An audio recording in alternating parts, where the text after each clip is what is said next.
Alrighty, good evening, ladies and gentlemen. Welcome to Playday 11 of the Southeast Asian Pro League. I am Michael Guzgari. Joining me this evening is Ian Lansden. How are you going, my dude? I am super excited for this matchup tonight, Guzza, and you know what? It's going to be a heck of a night, dude. First game we got going is, looks like Xavier Esports versus Scrypt. Now, we saw Scrypt last week performing fairly well against Airwolf, and now we're playing their opponents in reverse. Xavier last week was facing GNC. Yeah, Generic Esports, that's correct. And now that they're in reverse, I'm just excited to see how Scrypt and Xavier match up. Yeah, exactly. Obviously, Xavier currently holding that number one spot. Haven't dropped a match thus far in versing Scrypt, who are currently second. They've only lost one map themselves, so we would expect a close matchup this evening, hopefully. Hopefully indeed. Now, Scrypt last week performed phenomenally. We didn't expect anything that came out from them to be the way it was. Airwolf, they still fared well. Not so well. They're not in their best position right now. Hopefully, in the second series tonight, we get a little bit of a better performance out of them. But so far, Scrypt are looking really strong, especially with their new roster. Yeah, obviously touching on Airwolf there, they will be playing the second half of this evening. They are in a very, very compromised position at the moment. They need a lot to go their way to be able to progress to the LAN finals. We will touch on that later in the stream, but things not looking great for Airwolf at the moment. LAN. Yeah, not good at all. They have a lot of the new players in. So, like I said last week, their individual players on their roster are phenomenal. Luna Metal has pulled out some of the craziest things I've seen in Pro League. Mentalist, fantastic player, just made age in order to play. Speakeasy's just recently joined their team. Yeet Sarah is of course one of our favorites, and Hysterics is a very predominant, fairly well-known player. Sorry, I'm eating my own words right now. But talking about Scrypt, the only new player joining their team is Rix, and he's carrying his weight. He's doing what he's doing. But I'm really interested to see how Quavo and Kicked really lead these games coming in tonight, because they've done so well, and they've proven to be sometimes, in most cases, clutch masters. Yeah, definitely going to be interesting to observe sort of the team chemistry between the teams. I think Airwolf probably can attribute their performances a little bit to team chemistry, rather. As you say, they do have those individual performers, but at the end of the day, one man or two men aren't really going to win your game. Even four, you need five solid players working together, executing strats. That's how you're going to win games at the highest level, as hopefully we'll see tonight. Absolutely. This is the kind of game where you really need to be able to coordinate it, make sure your team communication is solid, and that you've got your strategies that are in place, pre-prepared and executed to the T. But of course, things go wrong, and it's really about how flexible you can be with adapting with what you already have left to you. Now, the first map we're going to tonight, Guzza, it looks like Coastline. Yeah, that's correct. Coastline, historically quite an attacking heavy map, you would say, but we have seen recently the meta has been defender heavy in some situations. Teams are adapting quite well to the ban system, which you could argue is still relatively new, but I think if teams who's starting on the attack this evening, I believe Xavier is starting on the attack, so they'll be looking to get those rounds early and try and put themselves in a position to get that win. Obviously, for those of you who haven't watched a play day before, we can have draws, so they'll be trying to avoid that situation, although they have already qualified for the finals, so the pressure is arguably a little bit off their shoulders. Yeah, so it's going to be two best of ones tonight. If I'm, am I wrong? Yeah, that is correct. We're going to have Coastline up first, followed by Clubhouse. Now, Coastline's a map that we haven't seen for a few weeks. It's still in there. Teams still want to play it, obviously, but Clubhouse a little bit more played. Coastline itself, though, is an interesting map. I feel like there are still a lot of ways that people can attack all the different sides, and they've got a little bit of flexibility with vertical play as well. But at the same time, so does Clubhouse. Clubhouse has a very regimented sort of attack strategy though. Like everything's kind of set. It's really about which angle you want to pick, left or right. Yeah. At least in my opinion. Yeah, I definitely think Coastline will favour teams with that strong vertical adaptability. Obviously, we see in hookah and pool, a lot of the plant spots can be denied from vertical positions, and obviously we've seen that recent shift away from the bedroom. That was, I believe, when Coastline came out, especially at least in the ranked meta and probably the Pro League meta as well. There was a really strong emphasis to play that site first, but with the introduction of a lot of verticality and teams learning which angles to lock down, it's made it a lot more difficult, and again shifted that meta more to the attacking side. So Xavier, again, will be trying to get as many rounds early and set themselves up for a win here against Scrypt. Absolutely. Now, looking at the matchup tonight, Scrypt need 2 out of 4 maps versus Xavier and GNC in order to qualify for Southeast Asia Pro League LAN, if I'm correct. Now, Scrypt has currently 6 points and is 2-0. And they have an advantage over Airwolf. Airwolf in general has 4 to 4. If they win 4 out of 4 maps versus GNC and Xavier, it puts Airwolf 6 points ahead. But that's hard to achieve, my man. It's not an easy task. You have to have a 100% win rate from today all the way right to the end line. And these are against teams that are doing well when your roster doesn't look so confident. And like I said before, I think it's just because they haven't figured something out for themselves. All the players on Aerowolf are fantastic individually, but I think because everyone's good, they're mixing up their roles. They haven't really figured it out for themselves where to place their strengths and their weaknesses. Yeah, team synergy, as we said earlier, is critical in basically any esports game, but arguably Rainbow Six, it's one of the most important, especially with the destructibility that we see across the maps. Unlike other first-person shooters, there's very much an emphasis on timing of attacks, the direction of attacks, and no 2 rounds are ever the same. You're always going to have some sort of variable in there, and teams at this highest level need to be able to adapt to that. And if they don't have the synergy in the team, it's going to be incredibly hard, and Aerowolf possibly suffering from that.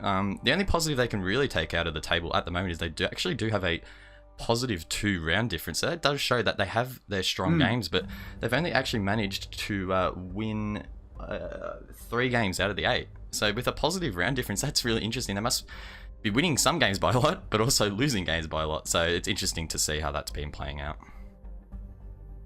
Well, we'll all find out tonight in the second series of today's matchups. It does look like we're just waiting for one more player to join the lobby before we can start, ladies and gentlemen. But surely it will get on the way without a doubt. So just a recap quickly of the players on both teams. Xavier Esports has Lycosis, Healthcare OG, Hajime, Red Sun, and Producer Boom. Scrypt has Evo, Sunans, Cuervo, one of the 3 Migos I like to call him, and Kicked 420. It's actually 417, but the amount of plays he's pulled off, I'm going to call him 420. He deserves the title of 420. He needs to be boosted, my guy. He needs to have the real OG, the real OG title. But hey, and also last member for Scrypt that we haven't really mentioned is Rix, and maybe their sub Wild Lotus, depending which one of the 2 turn up tonight, because one of the 2 is still not here. But we're still waiting for this last player to come in. Players obviously eager to get into this matchup, as we are, and hopefully everyone at home is. Absolutely. I mean, Rix has been pulling his weight, but I want to see if he can lead the team in frags as well. Surely, Scrypt have a fantastic IGL, but I'm not sure exactly how their team dynamic works, where they're going with it tonight, because like we said, no 2 maps are the same. Everything changes. And yeah, I'm just really interested to see how they play on Coastline, because Coastline has a little bit of wiggle room, like I said, for diversity in play. But in some situations, it can be very black and white. and pretty much about the kill. Yeah, that's correct. And I think Scrypt will be using this game as a little bit of a benchmark because they do have Xavier just above him on the table. So it'd be interesting if I'm anticipating Xavier here to do probably a little bit of sandbagging. I'm not expecting them to go full strength and bring out every strat because they don't need to. They've basically qualified. They just need to get through this game, a draw or a win. I'm sure they'll be happy with that.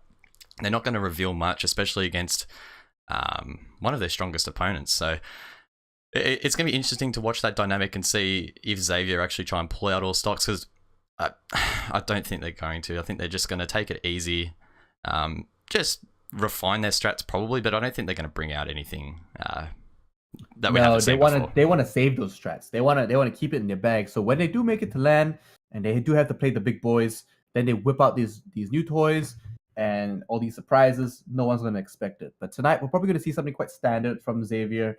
Maybe some crazier kills, something a little bit ad hoc, something a little bit unexpected, but nothing too wild. Scrypt might not be able to sort of like retain their best card, their ace. They might have to play it today, depending on how they go with their second map. But yeah. Yeah, so Scrypt obviously currently 2 points behind Xavier on the table, 18 and 16 respectively. So Scrypt will be hungry for those points, but it's hard to say how hard these teams are going to go. Obviously, no one wants to lose, so I don't think any team's really going to go in anticipating that. But I don't, at least from Xavier's perspective, I don't think they're going to be going into this game going, we must win, we're going to pull out every single strat and go as sweaty as possible, because it's really not in their best interest in the long term.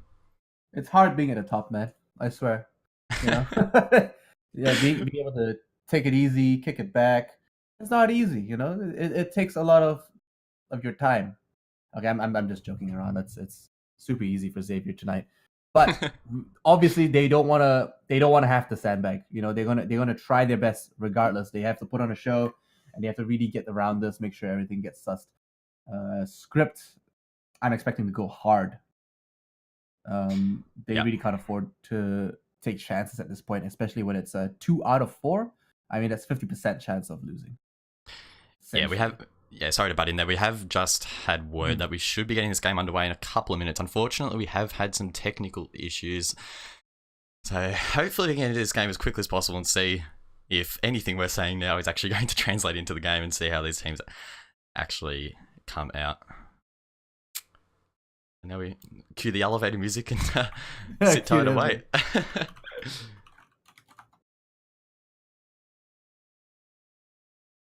Yeah, we will cut to a quick break here, ladies and gentlemen. We will be back when the game resumes, so sit tight, and we will be back with the game, Xavier against Scrypt, as shortly as possible. See you as shortly as possible, side. Guys. Yeah. Don't leave that channel. We'll be back soon. We'll be back.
Alrighty, ladies and gentlemen, welcome back to the stream. We should have this game underway very shortly. Unfortunately, Scrypt having a couple of client issues, but we should be jumping into Coastline in the next minute, hopefully. Calls for the toilet in chat, so we could be a minute or two. But we will sit tight in the meantime. I'm not gonna lie, guys, we got baited. we got baited real hard. But just to confirm, Rix will be joining Scrypt's lineup tonight, so the sub will not be playing. Looks like we are ready to go. And we are all excited to get this underway. Yeah, the readies are going out in chat, so we should be in any minute now. Ready for Xavier to initiate the attack on Coastline here. Looking to get those early rounds and come out with a win, although, like we've said, they've essentially qualified for the lane finals, so there's not too much pressure on them. They'll still be looking to have a strong performance nonetheless. Nonetheless, indeed, we are ready to go. Countdown is ticking, and it looks like both teams are hyped from what we can see in chat. It's going to be a good night, ladies and gentlemen. Strap in and get ready for a rocky ride. I'm your captain. Get ready to listen to my voice for the next 4 hours. Well, me and my co-pilot here will be here to cruise you through ESL Airlines. Please sit tight, and in case of rehost, stay in your seats, put your seatbelt on, and keep your chair upright. But it does look like we are on our first map. Xavier on attack. Woo, we're in. Buddy, alright, so bans. What do you expect to come out of these bans? On Coastline, I'm hoping Glaz gets banned. Yeah, I would say a Glaz ban. Well, we're going to see Monty actually coming out from Scrypt there, so don't want to deal with him. Wild. Okay, now I can see Monty providing a lot of pressure and a lot of, let's say, presence along Hall of Fame, VIP, around that area there for the bedroom plant. Blackbeard could also be a possible ban for Xavier. Just to clarify, Scrypt was the one to ban Montagne. Jackal. Oof. Okay, so Xavier's going to be roam heavy, eh? Is that what it is? Yeah, it definitely looks like both teams going for a little bit of what we would consider unorthodox bans here. So it's going to be very interesting to see how this plays out. It's really going to mix up Coastline, which is rare a to stagnant see map. Jackal get banned. This is really rare.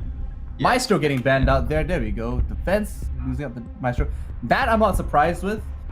Just because they now want that security with the smoke planting. They don't want to be able to the defenders to see through that smoke and to be able to mitigate any of that sweet diffusion. Mira getting banned out as well. Probably hoping to take a bit more of a safer attack onto bedroom and possibly billiards and hooker room. Yeah, that's exactly right. We are looking like we're going to see the defenders actually go down to kitchen here first up. That's an interesting first sight. It really is. You know what else is interesting? A nomad. Because we don't see that in Pro League very often. She's new. Welcome in.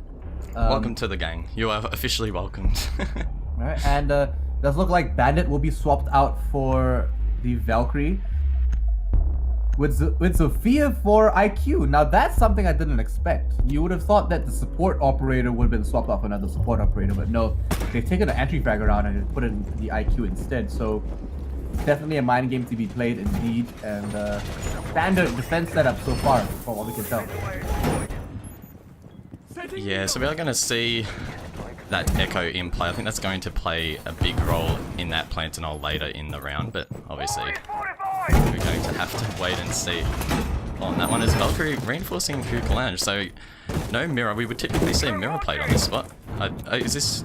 Yeah. Oh, actually no, sorry. That is watching the hallway, so an interesting position there from Valkyrie. I haven't seen that one before. I haven't seen that before ever. No, you know what? That is new for me as well. That's coming up from Hookah. So she's going to try to play that aggressively, and I think that's just to make sure that no one takes the VIP room too easily so that they can have that vertical safety. I mean, vertical play on that side is huge. I wouldn't be surprised if, let's say, Habana. Okay, see now I'm confused because they took away their soft breacher and they're out of the game. Nothing to be found this time. Capital will not be able to find a run through that drone hole. Sneaky, but teams have evolved, I hope. And they now run around that. Jaeger gets spotted out by the Glass operator on his cam, which is interesting because you think Glass would be the one holding the long angles, and IQ would be the one droning out.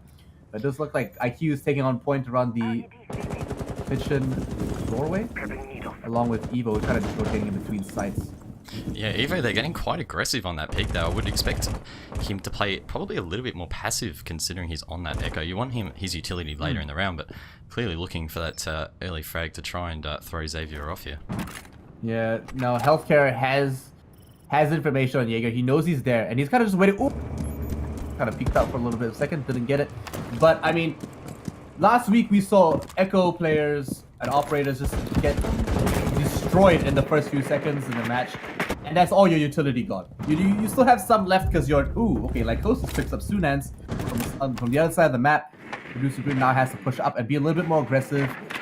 I feel like Xavier are taking too much of their time. They only just entered the site. Yeah, exactly right. I think their droning probably been a little bit inefficient here, but an early frag from Hedgie will drop the Jaeger, so they definitely have the man advantage going into this second phase of the attack. Yeah, absolutely. And regardless of in a little pun, that's his name. He was stopped. Hajime in Japanese means stopped, for those at home that do not know. But it's like Producer Boom will be moving in and trying to be a little bit more aggressive now. Is it too late? Probably. Evo just sitting on site, just kind of waiting for someone to walk through those doors. Surely on his drone. Actually, no, that's not Evo. That's Rix. But there you go. Like, he picks up a nice kill himself, and Hajime picks up the last one. Attackers win round 1. That was slow in the start, but it kind of just rushed at the end. I'm not sure if that was what they planned for attack, but they pulled it off fairly well. Yeah, definitely a very slow attack from Xavier. Even the second phase there was a little slow. I think, unfortunately there for Scrypt, dropping those two defenders earlier in the Valkyrie and the Jaeger compromised their ability to stop that second push, and ultimately Xavier were able to just penetrate the site with the man advantage alone. Absolutely. Now, we didn't get to see it just because of cameras, and it's no one's fault, but I didn't see Echo deny too much, and Echo died at the very end. And sure, he wasn't able to because he's got to defend with his gun, he's got to shoot, but he could have mitigated a lot of that death and got a little bit more information with his yokai drone. We didn't see much of that at all. We saw him kind of keep corners. That shouldn't be his responsibility. You got to keep Echo alive till the very end. If I'm not mistaken, he's got to be around to deny that plant. That's why most operators and most teams pick Echo, just because he can stop a diffuser plant. But none of that in that last round. Yeah, that's exactly right. Also, no bullets hitting Hajime's drone. Sorry, Sunan. Yeah, you've really got to hold your Echo accountable. If your Echo is not playing a strong site and denying plants or pushes, there's really no point picking Echo. If you're picking Echo purely as a fragger, as it looked like Evo was playing him in that previous round, you're not going to get full advantage of his gadget, which is very strong, and we often see banned, so they need to be making the most of actually having the Echo on the team and using his yokai drone at almost every opportunity, because its blinding effect is very, very good. 100%, my dude. I completely agree with you. We're seeing similar attack strategies and angles coming out for the attack and defense so far. Valkyrie upstairs instead of the mirror.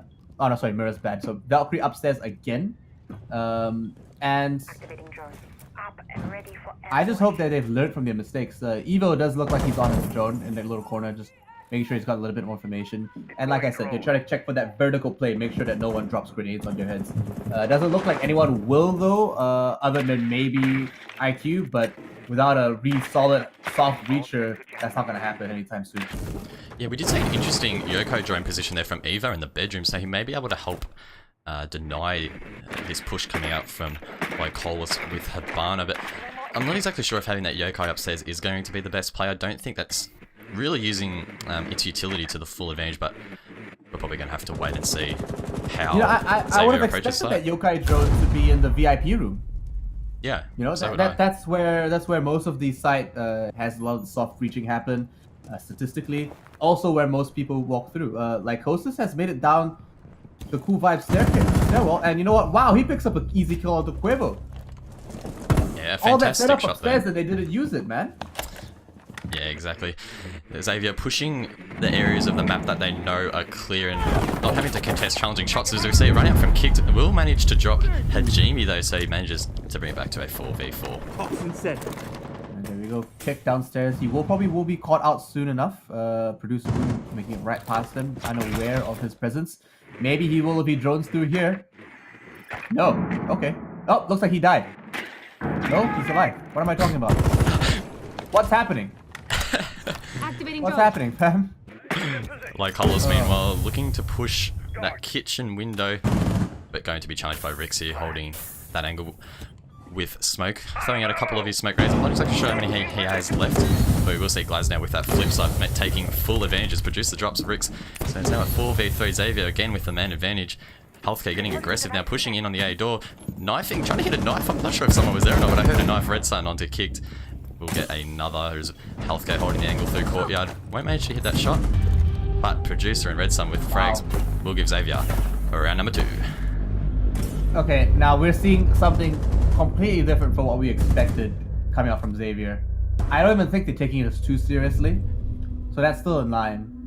But Scrypt getting bodied like this 2 rounds in a row feels bad, man. Yeah, Scrypt, as we sort of mentioned earlier, won't be necessarily expecting Xavier to play full strength. So if they're unable to really take it up to them, that's going to be a little bit demoralizing and not going to give them confidence going into the later play days, as well as trying to get that top spot on the ladder. So obviously the top spot almost near unobtainable at this stage, but it's all a confidence thing. If they get absolutely pummeled here by Xavier, it's not going to set them up well for the rest of the season. Absolutely, they still have to win 2 out of 4 maps, and like I said, that's a 50% chance of getting that, but also maybe a 75% chance of just not. 51%, and if you think about it, really. Now we are moving though into the hookah and village room. Some interesting setups coming up. VIP looks like has some barricades going down and some reinforcements, so they might be playing around there as well. Nothing too different. Cutting off angles that definitely are going to be heavily used, but nothing wild just yet. Yeah, I think it's good to see Scrypt finally giving up on kitchen there. Typically once you lose a round twice in a row, there's no real point trying to go back at it again. There's obviously something wrong with your setup, and going there round after round is really not going to set you up well for the switch of sides. Absolutely, and I mean, maybe it's just not your setup. Maybe the enemy team is just good at attacking the side. They've really got a lot of strategy sussed and they're real confident with it. Lycosis is going to take up the diffuser this time around, and they will be rotating through the front.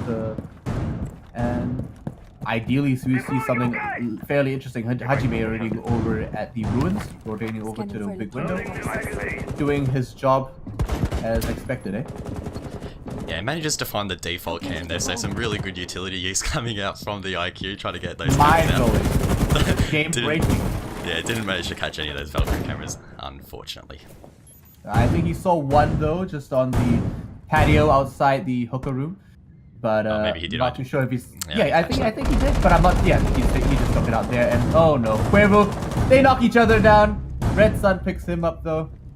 Yeah, fantastic flank watch there from Red Sun. Sitting back in ruins, I believe, manages to give Hajime a second shot at life. He'll be back up to 20 HP now. Obviously, in this recent update, no longer the 50 HP reset, so that I think that adds an interesting dynamic. Teams no longer being able to go for that cheeky reset mid-round. Indeed. It looks like they will be trying to push into bedroom. Barricade going down there. And drone shows that they're clear. Obviously, they know someone's around that corner, but it does look like they are still taking their time with pushing it. Just trying to be a little cautious in how they attack this right now, because they don't want to lose their Nomad anytime soon. Nomad will provide a lot of that safety just after they plant, and maybe some safety leading up to it with counter roams, but it doesn't look like there are too many roamers other than the bandit right now. Yeah, once again though, Xavier taking a long time, 1:15 to go now, and I don't think anyone's actually found their way into sight, so they're definitely setting up for a hard push here. It looks maybe they will go Aquarium, maybe try and plant default, but there is denial coming up from below as well, so I would probably actually favour Scrypt in this current position. Yeah, definitely I favor Scrypt in this position. It does look like they are one down, So they are on a deficit in terms of manpower. But with a minute left, we might see a repeat of the first round. Now that they're 2 men down, we might see a repeat of the first round where they just rush in there and just try to take as many kills as possible. That might be exactly their plan. Lycosis is very close. Flashbangs go out, some gas goes out to mitigate, but in not exactly the best position to plant it. Smoke goes down, he plants on the table itself. Smoke there through the gas and through the smoke. We'll be able to defend, and the plant is successful. Rotating out now, Evo takes a lot of damage, and attackers win round 3. Yeah, quite sure how Evo didn't deny that plant there on our screens. It definitely looked like he was in that shot through the wall, but nonetheless, Xavier managing to take another round, taking their time but getting the required picks, and really aided them in successfully stopping any sort of retake later in that round. And now they're 3-0 up, and we're going to see Scrypt take their time here deciding which site they're going to go. They're going to go back to kitchen. Because that worked fantastic for the first 2 rounds. Gosh, Scrypt, what are you doing? Just take them to the VIP room, man. Come on, bruh. Go up to the bedroom. You know, oh wow, that came out the wrong way. Keep it PG. But, I mean, keep it PG. Yeah, I'm trying, man. I'm doing my best. Doing my dang best. But right now, I don't think kitchen is the best option for them. They should be going upstairs to the bedroom. That's the one site they haven't played yet. And they've lost every other site they've played so far. It's not working out for them. Yeah, I personally would have actually liked to see them go bar. We will see some teams actually hold it quite successfully, and it can really throw the attackers off. Most teams don't anticipate a bar hold, and if you pick the right ops and have that right synergy, it can really pay off. But quick look at that leaderboard there will tell the tale. Xavier, 3 of their players, I believe it was, on 4 kills, unmatched by Scrypt. So purely on fragging ability, Xavier are absolutely dominating so far in this match. Yeah, very confident and obviously showing their prowess and skill. Does look like Kicks on Legion will be rotating out and doing a little bit of a soft anchor, maybe a bit of a brave rogue. Planting his goo mines just to make sure that they get a little bit more information on some other sites and some of the areas of the map. Lycosis and the Nomad player as well, Producer Blue, will be rotating through the bar. Quavo ready to receive.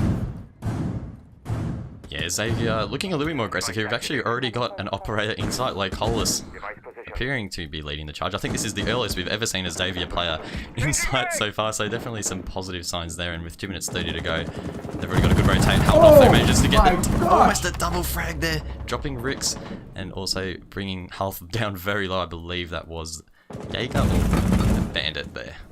Yeah, Quavo is around the corner. He's just waiting for the right time to come and peek in.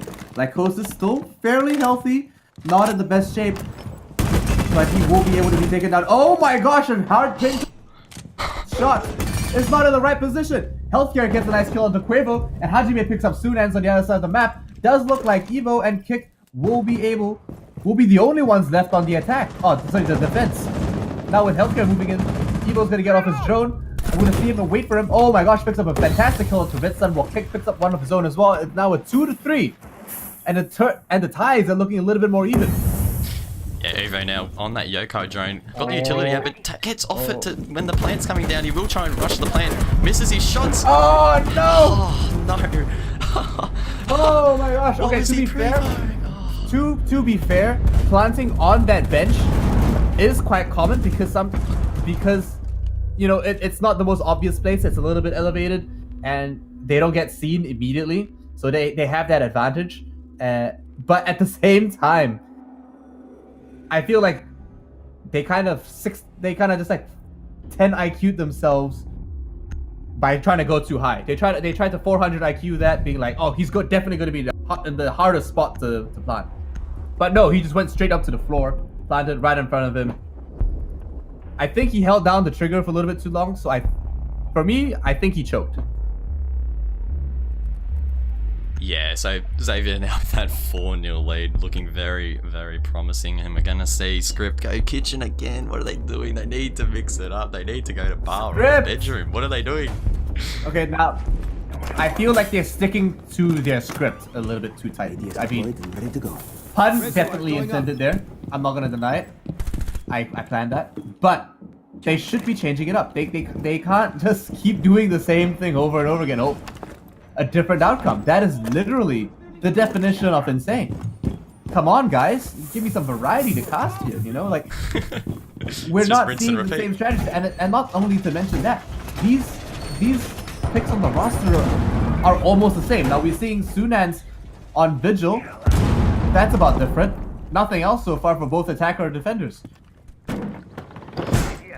Yeah, so I'm not exactly sure what's going through Scrypt's mind here. They're just doing the same thing over and over and expecting a different result. I'm pretty sure it was Einstein or someone who said a quote about that is pretty much the definition of insanity, and it's proving to be pretty insane at the moment. They haven't got around yet, and they've never really looked like getting around, so definitely need to mix it up at some stage. Keep getting a kill there onto like holders. So this could be the confidence that they need leading into this next round. It's getting the range right there. Boom does actually manage to drop him. And then Jimmy coming in and finishing him off. Okay, so that was fantastic coordination from both players. You know, like obviously there was a little information going out there. Healthcare picking up the nice kill for himself. But Kicked and Lycosis are out of the game now. Kicked has done very well for his team. He has been getting picked off quite early. That's nothing new right now. But Lycosis going out first is big. Because Lycosis has been doing really well for the team so far. I think he's one of the top fraggers. That's nothing to be surprised about. But I'm interested to see how Rix on mute plays that front lobby. Yeah, we do see Red Sun now on that double bedroom window, trying to see if he can pick off any of the roaming Scrypt members. Sunans was there, but he's going to decide to yeet it out here down the hallway. He's got his ERC activated, so those drones won't be able to spot him. As Healthcare manages to get a frag there onto Krivo with a headshot, so fantastic shot by him. Unfortunately, we didn't get to see it, but we're going to see him now push into Blue Bar. Now, no, he's not. He's going to go hookah. Yeah, he's going to get the diffuser event, going to gain that grain. And you know, I feel like Sunans shooting the drone was a mistake. He was cloaked. He could have just got a nice run out on whoever was rappelling the window outside bedroom. That opportunity has been lost to him now. He's now trying to hold that bar against the glass. Picks up that kill onto Hajime. But Glass, I'm sure, waiting around the corner, just ready to pick him up. Producer Boom's going to have to rotate with him and try to get that to themselves. Sunans trying to play it as safe as possible while Red Suns opens up as much multiple and plantable spots as possible. Yeah, I do sound a bit like a broken record here, but Xavier, once again, taking their time as we see Producer just holding an angle. So Xavier playing it smart, working out where their enemies are, but Sunans with a fantastic frag there. Boo, bring it 2v3 in favour here now of Scrypt. So they finally have the man advantage. Now they just need to convert it, and with 30 seconds to go, they're definitely in a position to do so. But Rix will get the double frag onto Red Sun and Healthcare. Scrypt finally managing to get a round now, 4-1, still in favour of Xavier. Okay, now I feel like that was a bit of a misplay from the Capital player. Shot his smoke arrows a little bit too far on the left, didn't get anything smoked, didn't get too much smoked up. I would have placed an asphyxiating arrow there. In my opinion, that would have been the better choice, just to make sure that they don't go near that spot at all. The foothold area didn't really need that asphyxiating arrow, because I mean, even if they stand by the foothold area that was opened up, they'd have to prone to shoot through, and they wouldn't see anything anyway. But a kill hole where shooting exactly at the spot where you're gonna plant, where most teams plant, where almost everyone plants by that door, ironically shooting yourself in the foot. Yeah, we did see a kick there. 6 pick off, I believe, Valkyrie, was it? I believe on to Cade. So that's going to be interesting use of it. I'm not exactly sure where he's actually going to place these electric claws. Obviously no hatches as we are on the second floor, so we're going to have to keep an eye on Kicked and see where he actually elects to use that utility, because I honestly cannot think of where he's going to use it. Well, they might be trying to just put down barbed wire and a reinforcement on a single corner and maybe try to get that done as well. Considering that there aren't many corners for him to utilize that around and a lot of shared space. I too am a bit confused. They might be just using it as an anti-drone mitigation sort of sorry to butt in there, but we can actually see those there was electric claws placed there on that main hallway on the VIP wall, so trying to deny that angle, that's actually a really smart strategy. We do often see teams hold an ACOG angle from VIP behind those little boxes there, and it's incredibly hard to counter. So if Xavier here elect to push VIP, they're going to have to be mindful of that and probably won't be able to get him out. They've got no Thatcher, they've got no Twitch. So definitely a decent play here from Scrypt, and it's going to be interesting to see how that plays out. Ready. Absolutely, and I completely agree with you. But at the same time, I feel like they didn't do it very well because look, if you look closely, that Electric Claw is not electrifying those barbed wire, neither on either side. So if he placed this Electric Claw on the right, oh no, wait, no, he's electrified both walls. I take that back. That's all right. Yeah, I believe he must have placed it at the top middle of those double walls. I don't think he's placed them in the bottom corners to cover that. No, he wouldn't be able to. He wouldn't have been able to get both walls if he did. I'm not too sure where the second Electric Claw is. But it does look like Lycosis has spotted one just by the Hall of Fame. And Evo, again, being very forward with his position. I just want to know what the thought process is behind him doing that. Obviously, there is a logical decision to be made. There goes the second block. Not too sure if that's going to be useful there. No one really breaches it. No, yeah. You know, kind of like a mundane, kind of redundant spot at this point. He would have been better off electrifying barbed wire. Yeah, I definitely agree with you. I think they probably would have benefited there with the double Electro Claw covering both the barbed wire and that wall in hallway, but instead electing to protect his back possibly could be a counter to the Habana, but ultimately I don't think they're going to push from that direction, so probably a little bit of a waste of utility on the side of the Scrypt. Yeah, let's hope Red Suns doesn't waste his utility either. Looks like he will because there's no one behind that bar. Possibly some ineffective droning there, yeah. Now, smoke arrows are on the ready. It could be down to the... actually, no, he didn't electrify barbed wire. There's no mutes. Take it back. You're right. That is ineffective droning at that point. A lot of utility being wasted as we speak, but he still does have 2 stun grenades and 2 smoke arrows, so they still have that, guys. All's not lost. Considering that there's a couple of interesting angles available as well, it does look like Hajime won't be picking up anyone anytime soon. A couple of ADSs maybe, but nothing that's going to really stop them in their tracks right now. Producer Kuzi kept nice kill onto Cuervo. Surely going to place down some air jets in the nick of time. Sweeping for electronics. Yeah, 20 seconds ago now, and Xavier still got 5 men up the plane, going down now by Lycolis, and they'll just have to cover that as best they can. Hajime! Dropping roots, and oh my god, an amazing rush there from Hajime. Evo! Oh. That is not where you go on your drone, my dude. Come on. You don't stand right next to the entry point and just play like that. But it's camp on your drone. But look, the attackers win round 6. No surprises there. Xavier Esports really taking it up. 4 rounds up, 5 rounds in. Jeez. Yeah, Xavier definitely... No, sorry, 6 rounds in. My bad. Yeah, Xavier definitely consolidating their top spot on the table here, showing that they're not to be messed with. It is a little bit skewed though. Coastline definitely an attacker favoured map, so we could see Scrypt bring it back to a draw or possibly even win the match. Obviously very unlikely based on how they've been playing the previous rounds, but we've seen stranger things. We have seen stranger things indeed. We have been to the upside down, but it does look like this is not the same Scrypt we saw last week. Scrypt last week were regimented. They had solid plans, and even though sometimes things did go pear-shaped, they were close matches with Airwolf, but they are sandbagging at this point. They're giving a lot of free kills, and they're not changing their strategy. They're not changing what they're doing. They're not adapting to the plays and the tempo of Xavier Esports. Yeah, quick leaderboard update now. We can see Hajime topping the frags with 9, so definitely a strong performance coming out from him, and he's even playing smoke at the moment, so I don't believe he's really been playing the heaviest of fragging roles, or typically operator fragging roles, so definitely interesting to see him as high up as the leaderboard as he is currently. Well, let's hope that healthcare has learned his lesson. I doubt it at this point. It doesn't look like they changed too much, but an interesting hold around the corner for him this time. So he's got a little bit more cover, and he's a little bit safer. We'll be able to play more aggressively. Now, Echo roaming and playing aggressive does work. Okay, it does work. It's just really hard to master because you got to be able to balance things between the... Oh, okay. Producer Group became a nice kill on Sunan's already, and Sunan's been one of their better fraggers. Does look like Scrypt is in a bad position from the get-go, even with 2 minutes and 20 seconds left on the clock. 2 minutes 26, 25 right now. It does look like Scrypt have found the bomb. Congratulations. Get those points. Yeah, man. But you know what?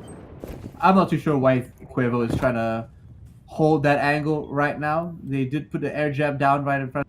It isn't really something he needs to be worrying about at this point. But it does look like he will be rotating. So we finally go in the bedroom though. Bedroom and the theater room. Finally, seven rounds in. Yeah, bedroom we won't typically see very often as the first defense here. So Xavier obviously with a lot of confidence, and they do have the man advantage, and Scrypt seemingly taking their time as well. Like Xavier, as we can see, it's a minute 40 to go, and the majority of their attacks are still outside. So Riggs will open that double window, try and get an angle there for kicked. He'll be able to watch the rotate between the sites. Absolutely kicked with his beautiful iron sight. By the way, one of the best iron sights in the game amongst bandits. It does look like they're going to be trying to play a little bit more of an aggressive game this time. EMP does go out, possibly deactivating Yokai drone, and now Attic himself. Oh my gosh, a couple of the... Wow! Lycosis with the C4 kill from downstairs. Making big plays. Oh my gosh, and getting taken out by Evo with a little bit more reconnaissance from his team. Still doesn't look that great for Scrypt. No, they seem to just be throwing bodies into gunfights that are 1%ers, especially in Pro League. You want every gunfight to be on your terms. You don't want to go into a fight that you could lose. You want to go into a gunfight that you will win with 90% certainty, and it appears as if they're taking on angles that Xavier have set up very strategically and are willing to hold with a lot of utility. Alright, well, looking at it so far, Red Suns is still upstairs, and there's Xavier are comfortable on that defense so far. Real comfortable, real confident, and they've got, from what we're seeing, more aggressive defenses coming out from them as well. The attack so far a little bit more passive, not being as thorough as they need to be, but right now they can't afford much other than planting. They're not going to do that right now. One more jump through the window. It does look like Nomad won't be able to do much other than die at the very last second. Defenders with round 7. Xavier Esports so close to winning this game. Yeah, Xavier now 1 round away from taking the first map. I think this is really showing the discrepancies between the teams in Southeast Asia. We've seen quite a lot of the play days. A lot of the matches have been quite one-sided heavy. So this is definitely following that trend. We could definitely see a 7-1 here, which again will be demoralizing for Scrypt. They are second on the ladder, so don't forget this is first v second. Xavier Esports currently first, and if Scrypt can't take it up to the team just above them, then it's going to leave some doubt in their mind and leave them to wonder if they can go further in this season. Man, you know what? I'll tell you one thing though. Xavier on coastline was not their best choice. I mean, they could have banned it. I think they got a little cocky, but to be fair, that confidence is also warranted because they are second place. Now moving forward though, it does look like defense is coming down, and ooh, that was a nice transition. Great choice, great choice, Observer. Fantastic timing there. Does look like they're still going for the very aggressive defense. One wall left soft on the kitchen side. Unsure if they're gonna reinforce that or not. But I'm really interested to see how Pulse plays out, because we haven't seen him yet so far. But he's an operator that's known to make bigger plays and pull off tighter clutches. Yeah, I think it's gonna be interesting to watch where Producer actually decides to play that Pulse, because typically we'll see Pulse on a defense in coastline actually playing below the objective, but we're a kitchen, there is no basement, so he's going to have to think very carefully about where he's going to play and how he's going to use that cardiac sensor to the best of its ability. Well, ideally we see a vertical play, most likely not top down, but surely he'll pick something up. I have full confidence. It might be top down, you never know. I mean bottom up. It might be bottom up, you never know. Yes. But I mean Scrypt aren't wasting too much time at this point. It's still 2 minutes in, but it does look like they are trying to make their way into VIP Hall of Fame, that sort of area there. Try to get that vertical play, especially with Sledge and Habana, especially with Sledge and Habana and team, they should be trying to open a lot more line of sight than they were, than Xavier were on the attack. Unsure how it's going to play out so far though. Healthcare has to run out. Won't be able to pick too much. Does get spotted by a drone, and oh my gosh, man. He's really taking the risk right now, man. He wants it. Yeah, Healthcare getting very, very cheeky. They're trying to get the run out frag onto Evo. Ultimately unsuccessful. However, Scrypt have made their way into VIP, and now Sunans will be able to get to work now on the floor. The whole floor is destructible and be able to get some nice angles. Rix with the headshot onto Lycola, so taking out one of Xavier's fantastic frags there. So Scrypt finding themselves in a favourable position for probably the first time in this match. First time indeed, but I'm not sure how long more it's going to last. They only have 1 minute and 12 seconds left. A lot more vertical line of sight being made by Sunans upstairs with that trusty hammer of his. He did dodge that C4 as we saw before, but doesn't look like they have too much more time available to them, especially with a lot of saying they've opened up that wall and placed some barbed wire there just for a little bit more of a plausible rotation. Late reaction coming out from Rix, but does not lose his head, still full health. Diffuser being left on the site. I'm not sure if they're going to be able to do too much right now. This kick is going to go down. Red Suns picks that up. Red Suns doing fantastic so far. Hajime gets taken out by Evo. It looks like Sunans is just waiting for someone to make a mistake. Sees one. Will he be able to get the kill? Yes, he finally picks one up for himself, but OG Healthcare picks one up just before him. So, I mean, Red Suns is the only one left defending, and he's going to sprint right across, right past 2 to 3 more people. 3 members of Scrypt attack, pincer him, and they will lock out that win for round 8. Yeah, Scrypt definitely in a stronger position coming out of this round, but obviously still match point in favour of Xavier. I think the Scrypt can definitely take some positives out of that last round. The sledge upstairs, I believe Sunans was on that sledge. Those angles from above coming into play, he got him 2 frags late in the round and helped really pressure Xavier out of sight, and it didn't look as if they had any sort of answer for it. No one was able to rotate upstairs, no one was able to rotate out of sight, and the pressure from Scrypt was by far the best we have seen thus far. Absolutely.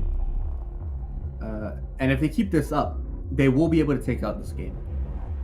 Because they just need to bring that. I mean, Xavier are solid. They have a solid roster, but like we've seen before, they've made mistakes. They have been caught out.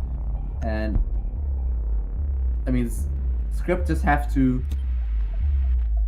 Okay, I'm going to make a bad pun, but they have to go off Scrypt and play a little bit more wild. Oh, you know, they have to stop. I'm sorry, it was bad, but I had to say it. You know, but the pun was sitting in my head, man. You can't deny me that, okay? But look, they have to just play a little bit more wild. They have to be more aggressive. They have to hold those angles that need to be held. And you know what? They did exactly that. And now we're seeing Xavier actually having to maybe consider Scrypt as a threat. Yeah, you make a good point there. I think Xavier, for the first time in this map at least, are on a little bit of the back foot, but they will be aware that once again, Coastline, an attacker-heavy map. So they'll be, even if they drop maybe 1 more round or 2 more rounds or even 3 more rounds, they should have that confidence and that mentality that they can just get 1 round. All they need is 1 more round. They've just got to play it smart and not get too caught up in any losses that they may encounter in the forthcoming rounds. We're seeing some interesting angles being held by some of the attacking teams. Usual things being done, opening up windows, shooting through barricades. Nothing too exciting just yet. Now with Sledge again on the same side, I'm expecting to see something similar. I'm surprised Xavier haven't held that upstairs even more aggressively, but we are seeing Producer Boom go upstairs. Alright, I take it back. Lycolis is upstairs holding it, trying to make sure they don't pull the same trick again. Over by bedroom does have a little bit more cover than VIP and a little bit more rotation potential, but it does look like Scrypt are a little bit slower on their aggression today on this round. 2 minutes left. Have yet to enter the building. I take that back there. Wow, I'm taking back a lot of stuff. Just take back everything. Yeah, man, I take back everything. You know. Yeah, Scrypt though haven't lost a man yet, so obviously that's a positive. And Kick now trying to get that early frag. The vase getting in the way. He's trying to take out The dog here holding the angle, but is unsuccessful. Producer Boom with the C4 from below. So fantastic coordination there. What a play. And that gives the man advantage. Now back to Xavier. That was insane. Fantastic play by Producer Boom. Using those cameras. And if not cameras, team coordination. Pick up that kill and save the teammates. Healthcare OG playing the doctor himself. Hajime picking up a nice C4 kill in 2 minutes. 2 C4 kills going down the Xavier Esports so far. These guys are on point with the yeet. Oh my gosh, Producer Boom with another kill onto Evo. Does look like they will be getting this bread, my dude. Oh, flashbang goes out. Does look like Reloading. They will be pinned down just now. Unable to rotate too swiftly. Looks like Cuervo picks up a nice kill for himself. Hajime going down to that one. While the rest of the team try to rotate around. Backup has come for them, but they are unaware that Rix has rotated over to VIP. He peeks him, and oh, he gets the kill. Hell yeah. Takes out Rix. Fantastic headshot. Not sure if there was a one tap, but he got the kill real swift. Okay, Cuervo by himself has to attack 4 members of Xavier Esports. It doesn't look good for him, Tessa. No, Xavier definitely learning from that last round, a much stronger presence upstairs, denying any sort of verticality, and it's all left in that 4v1 healthcare. We'll take out Cuervo. Buddy! And that is map 1, Xavier Esports. Good half both teams so far. A fantastic attempt by Scrypt, but still a very large measure. Xavier Esports showing exactly. Wow, are they all wearing the same? The lasagna squad. It's the lasagna squad. Oh my lord, boys, we are here with the lasagna squad. Bring it to me. Hajime with 11 kills, really taking out that leaderboard, really proving to be exactly who the team needs. Healthcare OG with the most points, 8 kills. Still doing a fantastic job and being very aggressive with that dock, as might I add. Yeah, so I don't think we really saw any sort of sandbagging there at all from Xavier. They seem to be playing full strength. I don't think there were any wild strats, nothing too new. They were just hitting their required shots, and Scrypt just had no answer. They probably didn't mix it up as much as they needed to, and ultimately it cost them the first half. I completely agree with you there. Nothing to really add other than the fact that, I mean, this is the #1 team's performance, and this is exactly what we are here to see. Scrypt did put up a fight, 2 rounds. I wouldn't say that they were the craziest rounds or the tightest, but having said that, we are seeing some interesting things coming up from Xavier. Like you said, nothing too wild or crazy, just really landing their shots, and they're really ensuring that they are trying to get exactly what they require in order to acquire that bread, my dude. Yeah, it's all about getting the bread, isn't it, Xavier? Obviously getting the crispy bread in that last round, but it all resets for the second map here on Clubhouse. Xavier, obviously very strong on coastline, so it'd be interesting to see if they have any weaknesses exposed here onto Clubhouse. Just as a side note, since we're in a break right now, how do you like your bread, man? I like it hot and crispy. Hot and crispy. Hot and crispy. Okay, bit of Vegemite. Bit of Vegemite. Vegemite. Okay. For those at home that don't have Vegemite, it's Marmite as well.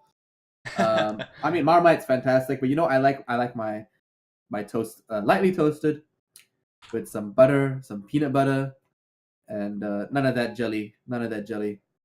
Miss me with that jelly, fam. Crunchy peanut butter as well. And if it's not crunchy, play around. That's still peanut. Okay.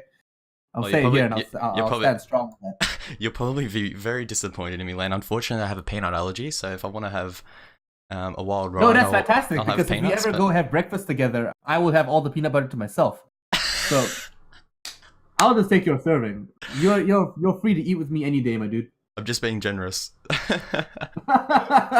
You know what? I will take your generosity anytime, my dude. But Gazzo, it does look like we are moving into the second map, Clubhouse. What are you expecting out of this? Because and what are you hoping to see? Well, based off that last performance, I think Scrypt rather probably going to be a little bit shaken, and it's going to be interesting to see if there is any sort of lack of confidence is probably the best way to describe it going into this next map.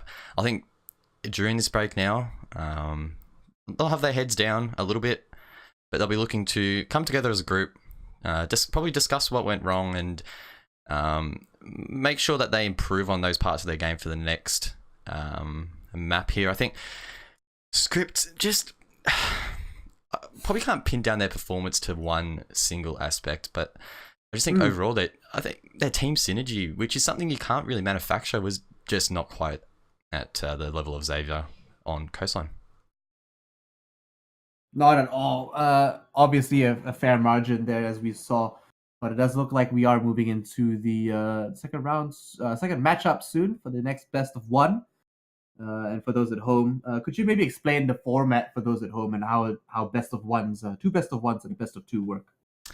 Yeah, exactly right. So both teams will be playing each other on two maps. First map went to Xavier on Coastline. But unlike your typical casual or ranked game, these matches can actually result in draws. So we can see teams draw 6 apiece. Previous game was 7-2 in favour of Xavier, and they'll be looking to close out this second map and give them the win for the table and elevate themselves higher up the leaderboard. Scrypt will be trying to salvage a draw and try and stay in those top 2 positions. These results will have an impact on Aerowolf. We will touch on that heading into the next game, but this game isn't for nothing. You would probably look at the table and think, oh, they're the top 2 teams, they're pretty safe. But ultimately, it could actually have quite a significant knock-on effect here for the Southeast Asian Pro League. Absolutely, and this is, of course, guys, the highest level of play available to us for the Southeast Asian region, leading up to the APAC LAN, which is going to be the Apex level of play. And we're hoping to see a lot of teams there that we are very familiar with. Maybe some teams that we haven't seen before. It's going to be a heck of a time, and hopefully you will be at the LAN to view it. And if not, you can always watch it online like you are today. So, moving into the next map, we are just a few minutes away just to confirm a couple of things. I think some of the members have gone to take their toilet breaks as permitted so far. But I feel like Kicked isn't playing as well as last week. You know, if you guys watched Kick last week, he pulled up some crazy stuff, man. I was all excited. I was all like hyped and hot and bothered about how he just pulled off like an easy 3K or consulate. Wow, that was wild. But it looks like Clubhouse here might be able to just give us exactly what we want. I mean, it is a map where roamers are strong and very heavy. I just don't want to see another Jackal ban. Yeah, those bans were a little bit unorthodox in that previous round, and not exactly sure entirely how that played into the result, but we are going to see Maverick banned out by Xavier here, so pretty standard pick. Trying to deny any sort of denial on the server wall, probably the major one, and any of the hatches scattered around the map. Well, Maverick has been a very strong presence in most games just because he has a lot of versatility. Doesn't exactly, it takes a little bit longer than most other operators to create those breaches, and those breaches aren't exactly the easiest to navigate through, but it does have a lot of kill potential. Montagnier, of course, being banned out. We don't want to see Montagnier walk down that dirt tunnel with a glass behind him. That's the worst thing that could happen. Echo being taken out now, not even surprised. They don't want to see none of that before, even though it wasn't much of a defense anyway. Yeah, that's exactly right. Echo, probably a must-pick ban in most situations, but obviously we didn't see it in that last game, and I don't think it had the biggest effect. His utility actually wasn't used all that much, so interesting that the teams have elected to take him out on this map as Valkyrie being banned out by Xavier. Ooh, and Valkyrie, like you said, being taken out by Xavier.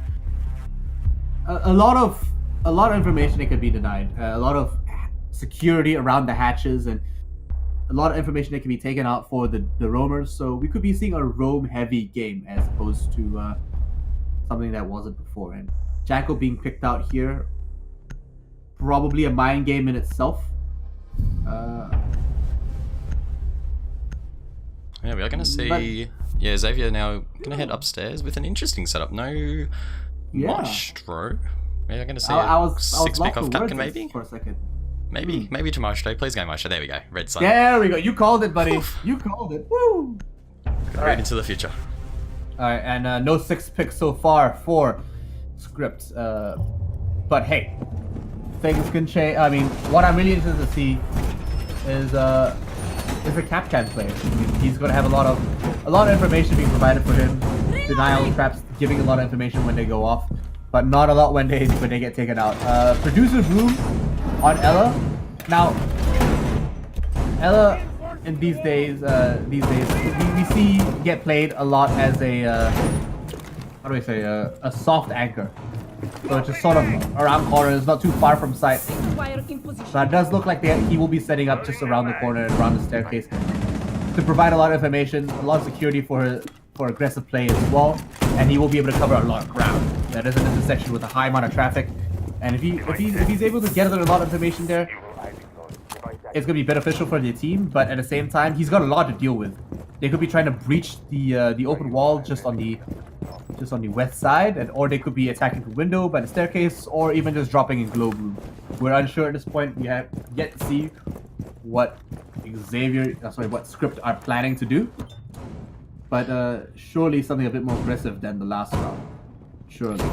Yeah, actually spotted Sunan there, I believe, on the Jackal, pushing in through Strip, so trying to gain any sort of intel he can on any of the defenders that may have found his way downstairs, as Quirvo now pings going out to Thatcher the wall, and the EMP is thrown. Interesting choice. Yeah, so interesting position there on the Thatcher grenade, and they just decided to take out that right wall. Yeah, not exactly sure why. Has placed a Claymore just to make sure that anybody who is taking past there will be able to, will be triggering it and potentially grabbing a kill for himself. Evo gonna rotate around. Looks like they're gonna try and gain a little bit of information before they rotate in. Kick! Being very aggressive, coming down real quick. It looks like he will be droning out, picking up something real fast, and as they move along and try to take cash room. And that's going to be a central point of control, because we see a lot of teams defend this site just because it's an easy site to defend. It's the first point of attack for most people coming from the north side of the map. The east side of the map. But it does look like Hajime is the only one defending it so far. Yeah, with a minute to go now, no frags thus far, so we're going to probably anticipate a very hectic final minute here. It looks as if there's setup coming up from Scrypt to push the cash side, but you're going to have to contest with the Legion here. A couple of those Q mines going to cause some problems. IQ not there to scan them out either, so going to be a tough push, and Xavier will likely know that, and we'll just hold angles, sit tight, and try and play time to the best of their ability. Hajime with the entry frag on entry defense, onto Rix, and healthcare onto Quirvo. So man advantage with Scrypt. We haven't been able to say that too often this evening, so they'll be happy with that result with 30 seconds to go. Yeah, I'm sick of my own jokes at this point as well, and it's really my fault. But you know what? Hajime is doing a fantastic job of defending. He actually pulled off, as we saw before, a impact trick, and wow, okay, picks up another kill for himself. Sudan's going to go down there, kicked.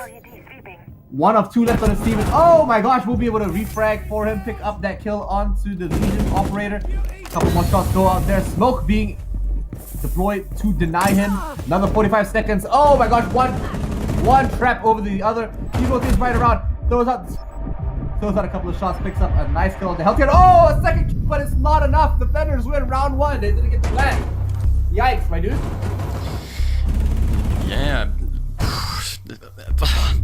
Not quite sure what to say about that round. It was a little bit of a it was exciting, but it was kind of boring. It was, you know, like I'm a little bit speechless. There didn't seem to be much strategy at all. Everyone was just throwing bodies in the end, and fortunately for Xavier, able to pick up that first round. Yeah, I mean, they did a fantastic job defending it so far. They deserved that win. I feel like Scrypt had it if they were just more aggressive, like we've been saying. They're just so passive. Like, surely they're playing it smart. They're trying to do the recon before they're going in, so because they're scared of losing. But they need to bring this aggression. They need to be angry, because one guy in cash room took out 3 members. Yeah, and yeah, now we're back in cash room. So definitely following the trend we've seen from both teams, really. They lose a round, they're willing to go up. Sorry, they actually won the previous round, so I'm just talking rubbish at the moment, but we will see the switch up here over to cash room. which we saw held very confidently in the previous round. Obviously, the dynamic has changed up a little bit now that it's being directly attacked. We're going to have to see some utility usage in Garage, and we're going to see that Producer placing down that hatch. I think we're going to see Maestro probably hold that position there with that ACOG. Now, what's interesting to see here is that Hajime has actually gone a half-wall mirror defense. That's unorthodox and not very often seen. I mean, what do you think about that, Guzzo? Because, in my opinion, that's a lot of the that's a very, very big angle they're giving up there.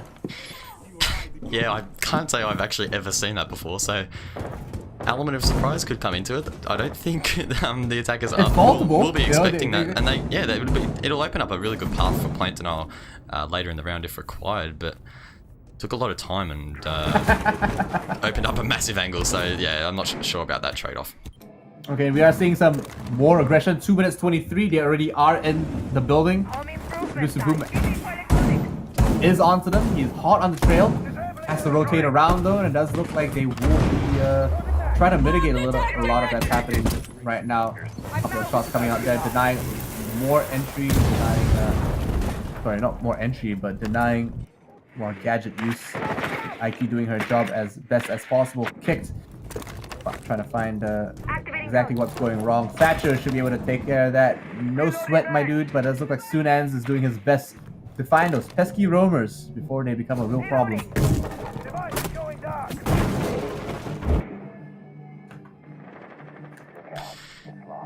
Yeah, so we have a minute 30 to go now. We haven't seen much action early in any of these rounds, in particular.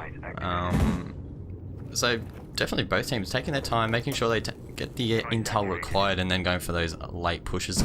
The previous round obviously ended in a pretty hectic manner, and I'm expecting to see the same here in round 2. Oh, buddy. Does look like it's a bit of a quiet match again. They are in the building, they are more aggressive, but 1 minute left and no frags, no health, no blood being dropped. I say it's still a passive game. Now they have precisely a minute left, my guy.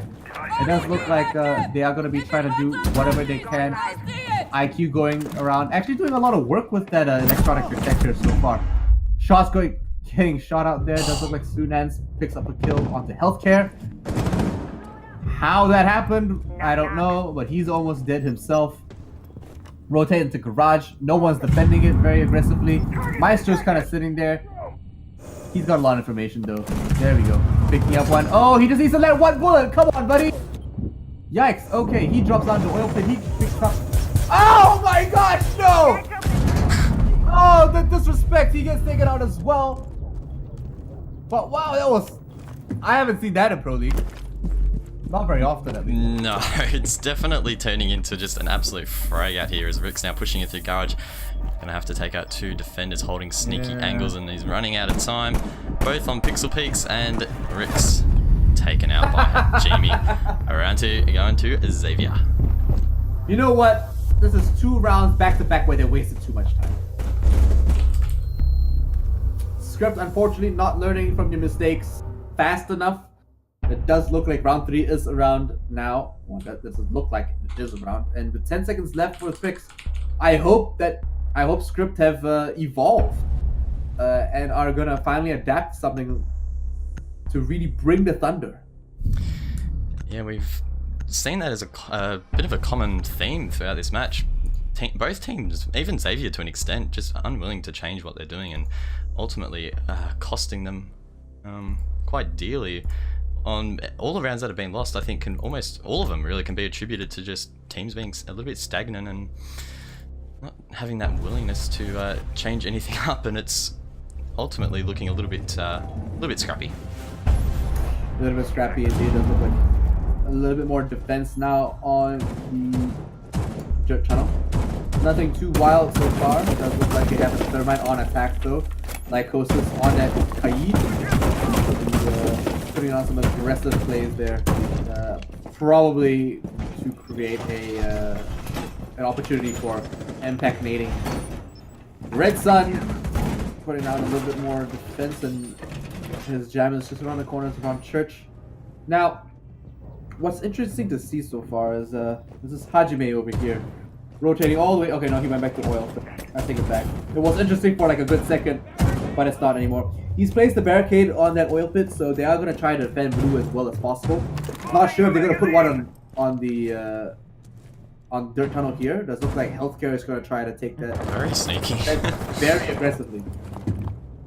Yeah, we don't often see players actually deciding to hold dirt tunnel, at least not that aggressively, so I'm not exactly sure what healthcare is trying to achieve there. Maybe trying to get some early damage on someone that runs past, maybe even someone willing to poke their head through the drone hole, but it doesn't look as if he's connected any shots. So far, about 30 seconds into the round, and looks like we're going to see a top-down take here from the attack.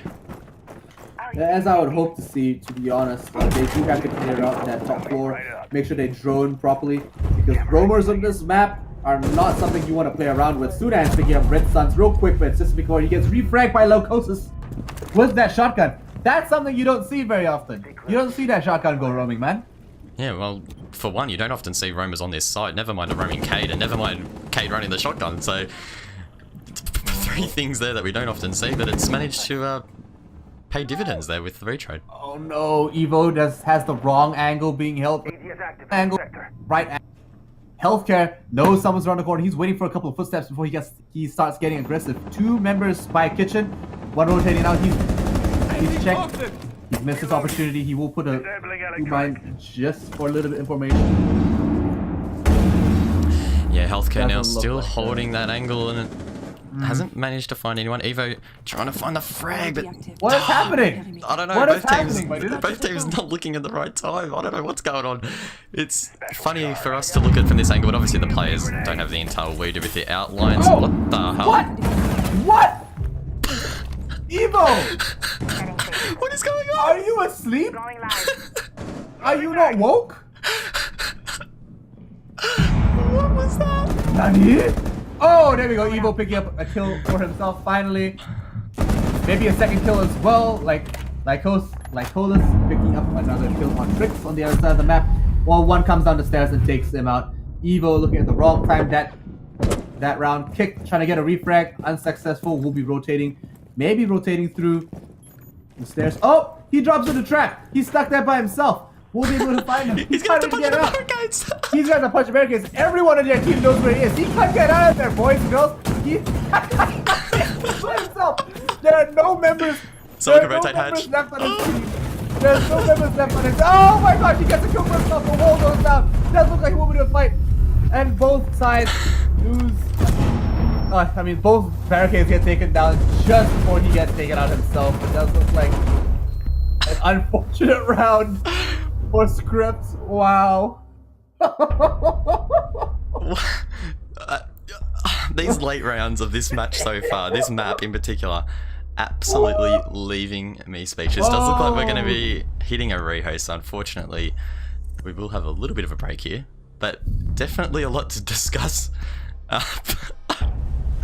I don't even know. These late rounds have been absolutely almost hilarious in how they've been playing out. Oh, but okay, can we just talk about that for a second? Can we just talk about that? I felt like he just choked really hard. Like, he choked so hard, he choked twice.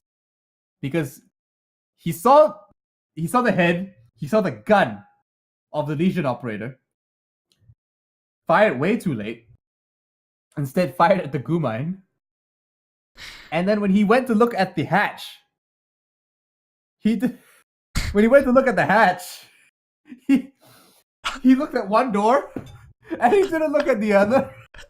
He just threw up. Okay, to be fair, that's something that I could have done as well. I could have made that exact same mistake. I'm not even gonna play it off. But you know what, man? Oh my god. Imagine being him for a second. He's like, his whole team's like, okay, go. And he just drops the hatch. And they're sitting there like, oh shit. Obviously very high pressure situations here in any, not any mode really, even, you know, a solid rank game, you're going to feel pressure late in rounds, especially if, you know, it's a 1-on-3, 1-on-4, and just getting the better there of, Scrypt in the end, and it was again, just these late rounds, there's a lot of build up, and it's just frag after frag and just some silly pushes. I don't even know what to say. This is hard to analyze. There is so much going on. Players are going everywhere. There's no real set attack. It's just, I don't know what your thoughts are, but this has just been, this map has just been crazy so far. My thoughts are this is wild, and not in the most expected state. Okay, to be fair, Evo didn't choke twice, but Scrypt choked twice. I take that back. Again, I take it back. So they didn't choke. He didn't choke twice, but I'm watching the replay right now on Twitter. Madden is wild happening up in here, folks. Yeah, definitely fun to watch, but hard to make sense of. There's Scrypt are just, I don't know what they're doing. They're building up alright. We saw them get decent top control on that previous round, but they're just struggling with that second phase. Xavier were able to rotate downstairs and hold the angles that were required. Obviously, that drop down late with the double castle didn't look very good on the part of Scrypt, but they're just lacking that presence in sight. They don't have the utility usage to get into the sites and to get those plants down. They're being held out just enough here by Xavier to really stop any plant from coming out. And in the bomb mode at this high level, if you get the plant down 9 times out of 10, you're going to win the round. So Xavier being able to deny that against the second place team, definitely impressive. All right. Well, the rehost is on the way, folks. Readies are up from both sides. Should be on the way in no time. So surely, guys, we are going to see a nice, interesting round. It's been interesting so far, and it could only get more interesting moving up. Resuming the match right now. I can't wait to see what happens. It's been just what a night. What a night. It's, I don't even know. Some of the plays they're seeing are just so unorthodox, so unusual. It's, yeah, I don't know. I mean, do you think that soft half wall mirror in Cashroom worked? I mean, like, obviously they won the round, but like, do you think it was like? Yeah, it's definitely. Yeah, I think it's interesting you mentioned that. I don't think we actually really got to see Scrypt get close enough into the site to actually have much of an effect. So I'd be more interested to see that spot in maybe a plant denial phase or even a retake, because I don't think it's going to have much of an effect stopping them getting into the site as such, but it opens up that mobility to flank around that server case and deny that default plant on the bomb if required. So I guess time will tell. If they play it again, we might see it come into fruition. As producer, bit cheeky there, 6 picking off Clash nonetheless onto Jaeger. Sad reacts only, no Clash. Sad reacts only, Clash. My homie, unfortunately, not getting the play time she deserves. Of course, Clash is an interesting operator because, you know, it's not the kind of operator you expect to see so often, just because it can be situational, can be dependent on the kind of on the site you're playing. You know, I don't think that she's the ideal choice for this particular site. But definitely a great contender for holding down the dirt tunnel, and maybe potentially blue. Yeah, we can see like Hollis now abandoning up that west wall that we so often see. Whether he actually decides to juggle it will be another thing. No castle in play, so it's unlikely we'll see that. Obviously, you can jump on that gym window and take that angle very easily. So it's going to be interesting to actually see how Scrypt do decide to take out that utility. They're not playing a Thatcher. I don't think we've seen a Thatcher all night from either team, actually. So definitely foregoing that utility, and it's interesting to see how that's actually going to affect this game going forward. I do quite often see Thatcher played. That's probably been a little bit of a movement away from her, or away from him rather, recently. So that's going to be something to observe in these upcoming rounds. Absolutely. Now, you see, the thing with Thatcher is that you use Thatcher predominantly for what? Guzzo? Taking out bandit shock wires and probably Legion traps as well. Yeah, Legion traps, absolutely. But you don't throw the EMP grenade for a Legion trap you see in front of you. It's sort of just like if it kills the Legion trap, it kills the Legion trap, you know. But right now, in the meta, we generally see Maverick get picked instead, just because he's got flexibility. You know, like he can open up the floor holding, the foot area where the bandit shock wires are usually are. He can maybe open up the top part of that wall as well to maybe see if the Kaid shock, the electric wire is there. Less likely, of course, but he's able to sort of just rotate and find his own angle, his own spot, and really utilize that for himself. Interesting enough, they're opening up the foothold over by Cash Room. I'm not sure if that's what they usually do. I don't think so. But hey, they try to find a nice safe angle. Not gonna happen this time. He takes a little bit of damage himself from the Legion Goon Mine. But it's like 3 members of Scrypt are trying to push that one Cash Room. And Hajime doing all the work yet again, holding it from. And that's the unit, dude. He's Goon mining like all these attackers. He's like holding it by himself. No one's contesting him, like properly at least. Yeah, he's doing big work here, and it's only 40 seconds to go now. So, Scrypt wasting a hell of a lot of time here to get out the Legion. They still don't know where he is. Oh my gosh! Are you serious? Hajime absolutely got gets flashed low, and he's probably gonna get rushed now. Rix can't get the frag, and Hajime takes him out. Gets the double there. He gets 2. He switched to the pistol. He has to change locations. He puts that Nagu mine just for a little bit more information. But no one stops him. Evo gets the vault in. This game is absolutely mad. Like Colas picks up another kill, refragging onto Evo. But it does look like Colas might be able to pick up the next kill himself. Cuervo goes down as well, the same spot. Kick tries to pick up the diffuser. Doesn't look like he's going to be able to plant it. And defenders win round 4. My gosh, what just happened? Both teams having major brain fades during that round. Scrypt, what are you doing? You a 3-on-1, and they Hajime absolutely going to town there. Flashed, and he can still frag out. What is this mad lad doing? What do you know what it was? You know what it was though. It's because Rix was the first one in there, right? He flashed. And then he pre-fired the spot he last saw Hajime. He pre-fired the spot where he last saw Hajime, which is by the cash stack in the back. He didn't see Hajime rotate up onto the shelf. Because then his feet were clear. He could not be seen. They had no other information available to them. And so they all pre-fired the one side. And because they don't have kill cams in Pro League, my dude, it was out the window. They just got destroyed. Yeah, we even saw Xavier with a little bit of a brain fade there, allowing Evo to jump in and get that double frag and almost clutching back the round there for Scrypt, but ultimately the footholds between objectives allowing for that plant to get denied, as we see Scrypt now heading back over to Cash, and it's going to be interesting to see if we see this mirror strat once again from Hajime, who's downstairs for some reason.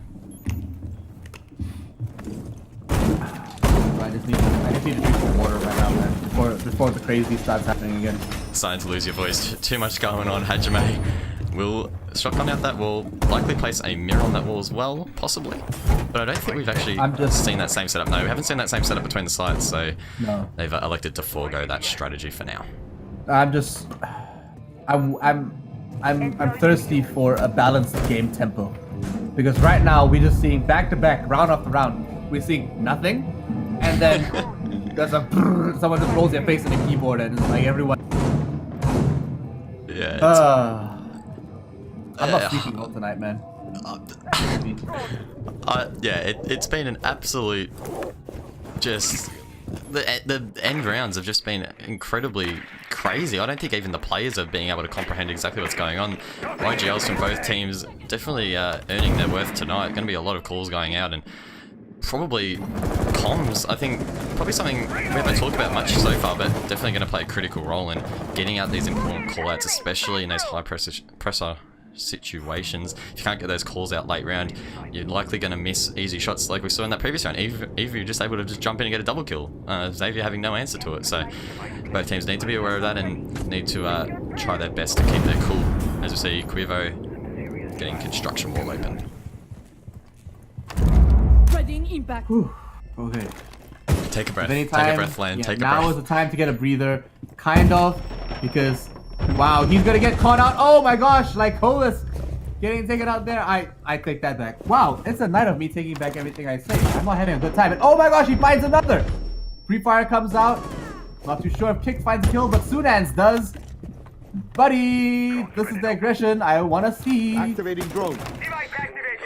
Yeah, Scrypt finally showing some signs of teamwork there, managing to pinch out the Xavier players playing inside the bedroom half of the map. And we're now going to see them progress inside construction. And I think they'll be trying to get that next wall open. No, we're not. We're going to actually see Thermite on the east double wall, electing to Claymore the drone hole, and Thermite charge goes out. Healthcare onto Rix though.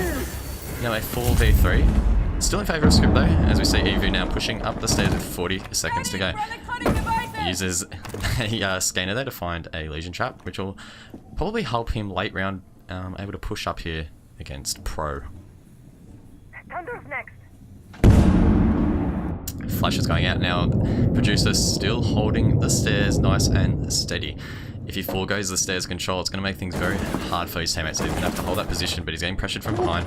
The mirror will protect him, and 15 seconds to go now. It's going to be all on. Producer dropping Evu, getting the second frag there. Amazing! Onto the Jackal. Frags are going out left, right, and center. And Xavier, once again, just playing so much stronger in these late phases. Calls are going out. The shots are strong.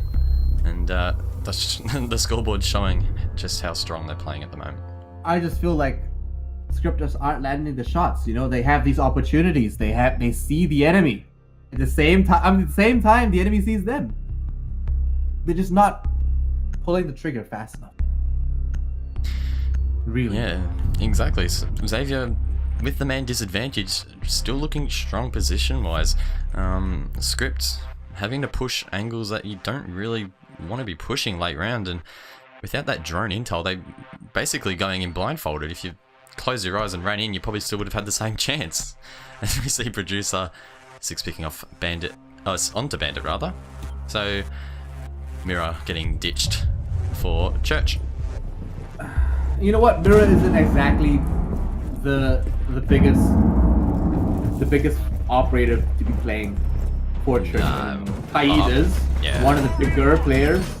Just because he provides all that hatch control, and I mean, if they bring a Thatcher for that, because I mean, Thatcher still has his use specifically to counter Kaid, but because we aren't seeing because we are seeing that, it really depends on how the Romans are going to play out for the for this game. Most times when you're playing downstairs, they don't really need to do that because there's so much space downstairs, yeah, and the entries onto site are so narrow. There's not many other places there aren't many places you can really defend that don't come down to pure gunfight. Yeah, we are going to see Scrypt now trying to take a top-down take by the looks of things. Cuervo slithering his way up the wall. Cheeky little snake. Yeah, practicing that QE spam that's really no longer viable, but either way. A man can dream. A man can dream. Yeah, you can still wiggle like a snake on your screen, but obviously the enemy is probably going to see you in more of a upright position. That leaning animation no longer as viable is kicked.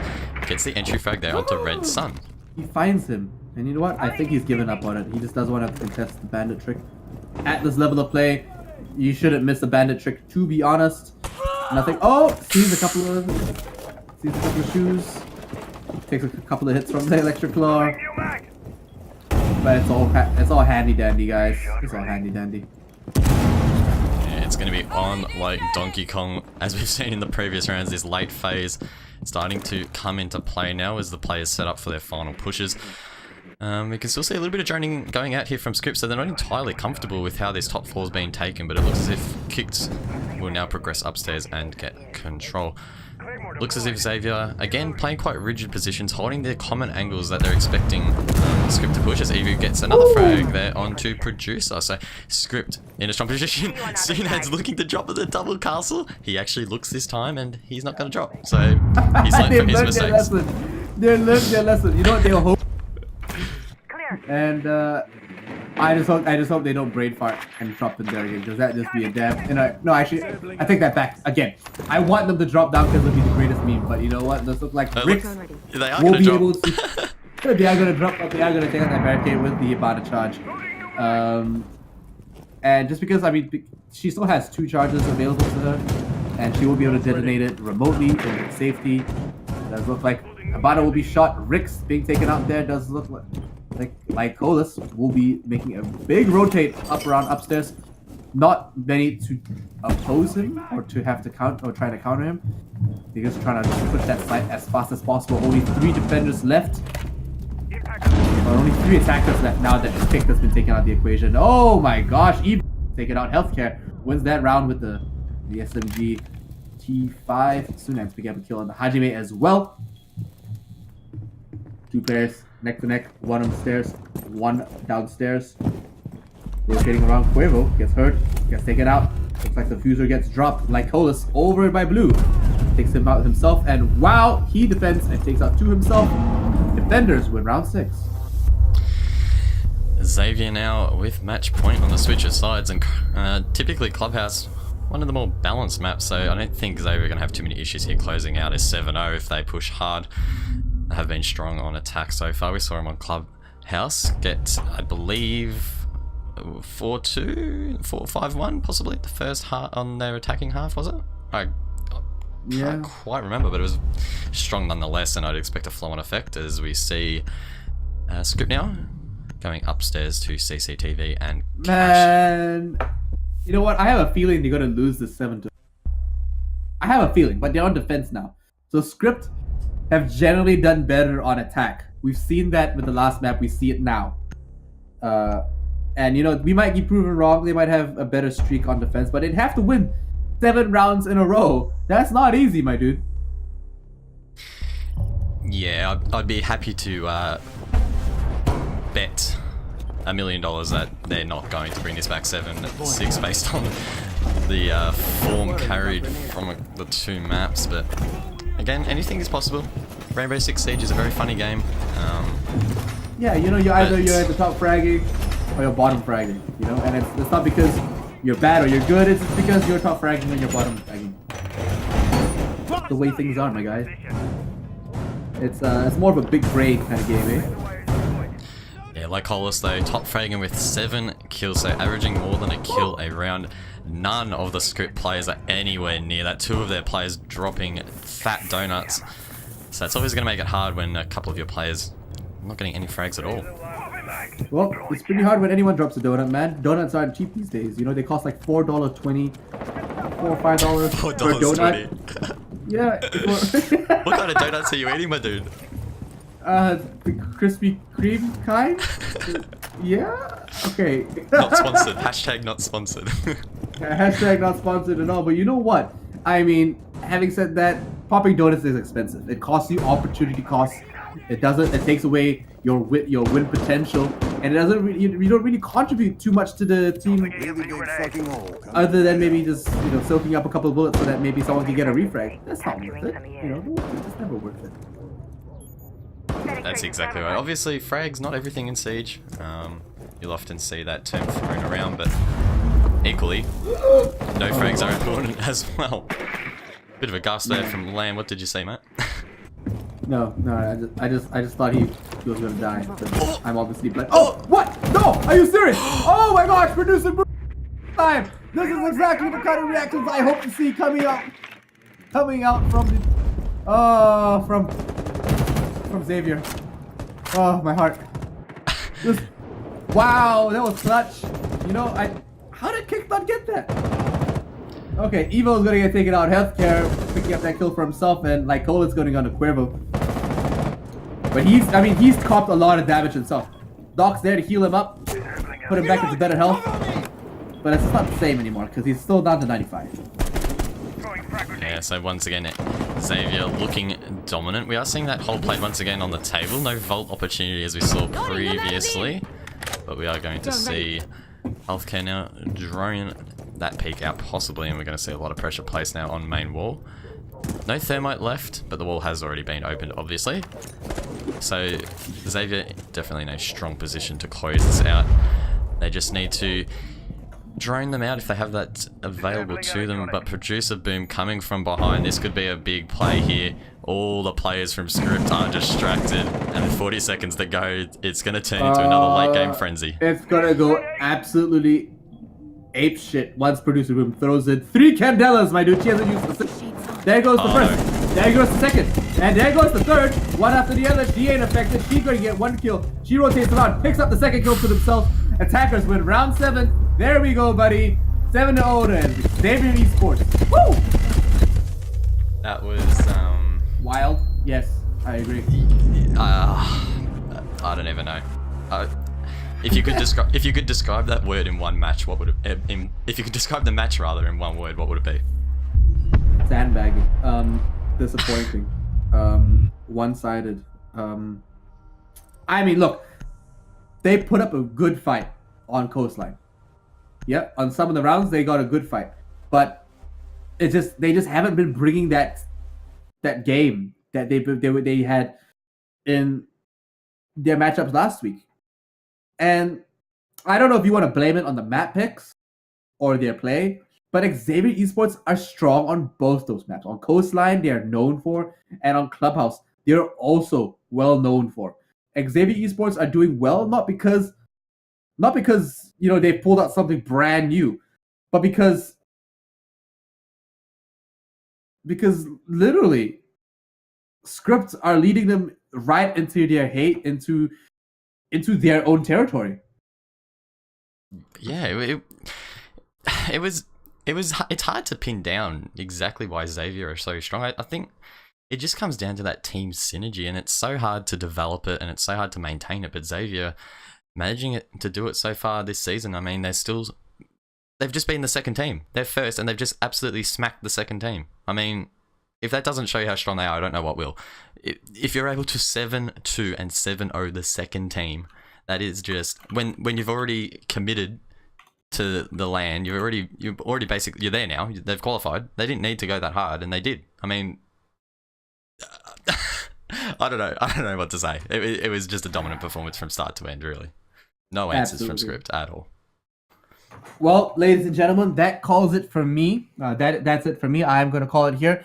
Infian Ewok will be taking over for me for the next game between, Aerowolf and Generic Esports. Now, Generic and Aerowolf have been playing fantastic at the Pro League so far.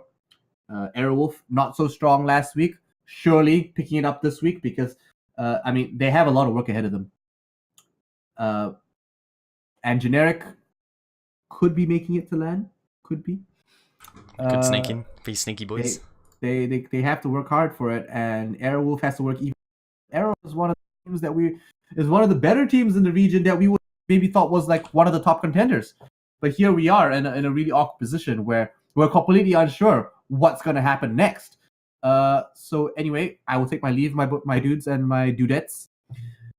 My name is Ian Landseaton, and thank you, Guzzo, for having me. Thank you very much. It was a fantastic 2 maps there. Unfortunately, not as close as we would have liked, but it was fun nonetheless. I will see you on the flip side. See you in chat. Bye-bye. Bye. Bye. Bye. Alrighty, ladies and gentlemen, we will go to a quick break now while we get the second set of matches set up. So hang tight, and we will be back as quickly as possible.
It's the unknown.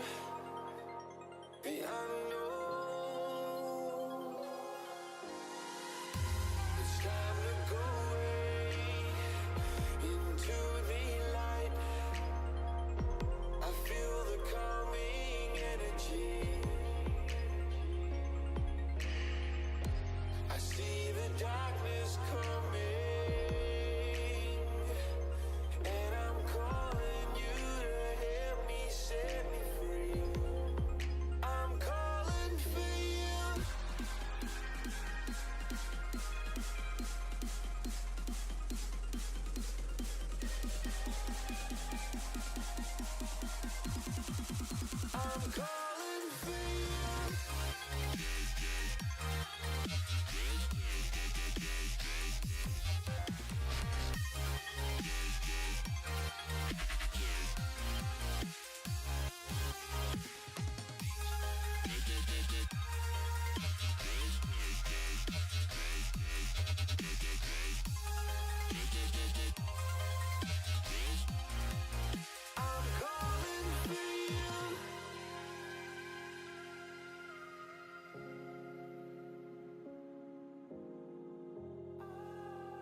This love that you never started, you once destroyed a broken heart that was already shattered. Holding on to what we have and take us to the edge and back. Holding on to what we have and take us to the edge and back. Yeah.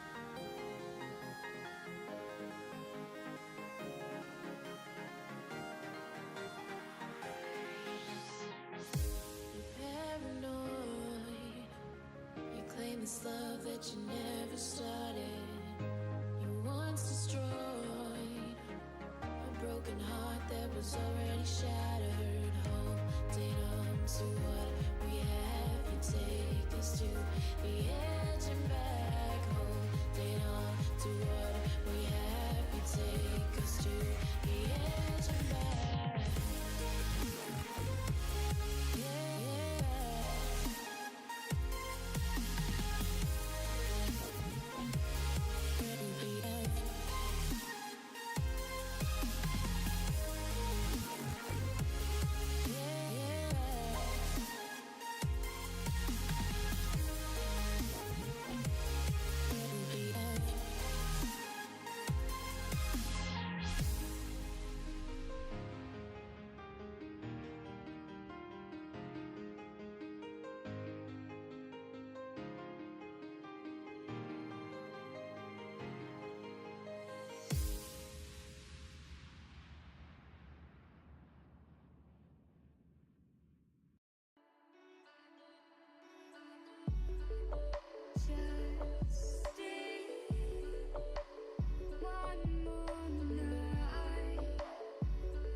Alrighty, welcome back, ladies and gentlemen, to Aerowolf v Generic Esports. Unfortunately, at the moment, due to unforeseen circumstances, I am currently by myself, but we will manage as we work through a couple of issues that we have encountered. We are going to see Aerowolf and Generic on the first map here, over to Bank.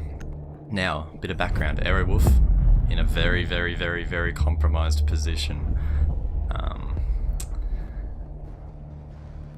Scrypt unfortunately didn't get a single map tonight against Xavier, so that does give them a little bit of hope.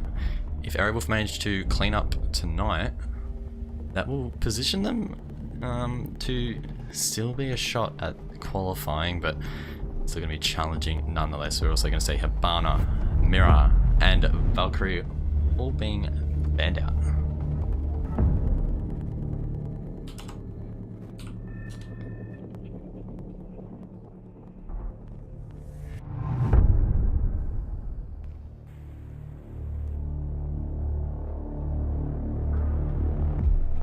Welcome back, Lan.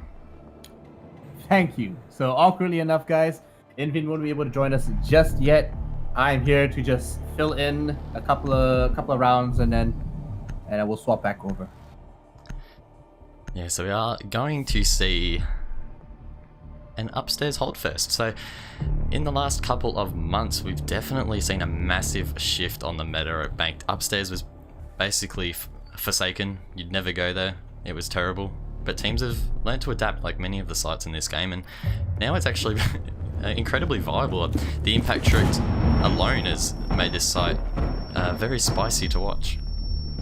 It's going to be spicy indeed. I mean, this is a site where a lot of angles on the outside will be held. Glaz, Ash we see on this site as well very often, but this time we will be seeing no one too long range. Probably Jackal and going maybe as far as the lobby to try to, maybe the car park try to hold a long angle in, but I highly doubt that. He's going to be right in the midst of things, trying to find those pesky roamers, namely in this case GBX, who we've seen perform so well for Generic. Bachelor as well being one of their top fraggers that we've seen last week, some insane things. Yeah, we are going to see Aero now on attack first, pushing from back alley. They've actually decided to put Luna onto that blitz, so that's definitely going to make things a little bit interesting. Taking on a blitz one-on-one is not fun, so they're going to have to work together as a group Generic here to close down any sort of push that Luna could pose later in the round. Speakeasy though, with the entry frag onto GVX, he's already pushed up blue stairs here, so Aero hungry for this win. They know they need this win. They need to close out maps if they're going to be any chance of qualifying, so we're going to see them go as hard as they possibly can here in this game. They're going to leave nothing on the line. They're going to pull out everything they can to try and secure as many maps as possible. Absolutely. Now, I mean, like you said, it's not very fun first thing a blitz, and Lunar is probably the #1 blitz main in Southeast Asia. He's gonna be a threat and a half, especially knowing exactly who the enemy is. He's gonna play a little bit safe this time, just rotate around. Echo Drone comes out. Now that he's onto it, not too sure if that Echo Drone is gonna last too long, but Mentalist might have something else to say about that, as it's a very dependable thermite. So plus the ectothermic charge down, and oh no, here comes the bandit trick. No? What? No bandit. There's no bandit actually. Sorry, that's no bandit trick. My bad. I was here a little bit late, guys, in my defense, but Bachelor will pick up a kill. Stacks will go down. It does look like the second exothermic charge will be going down as well. That barricade is staying up.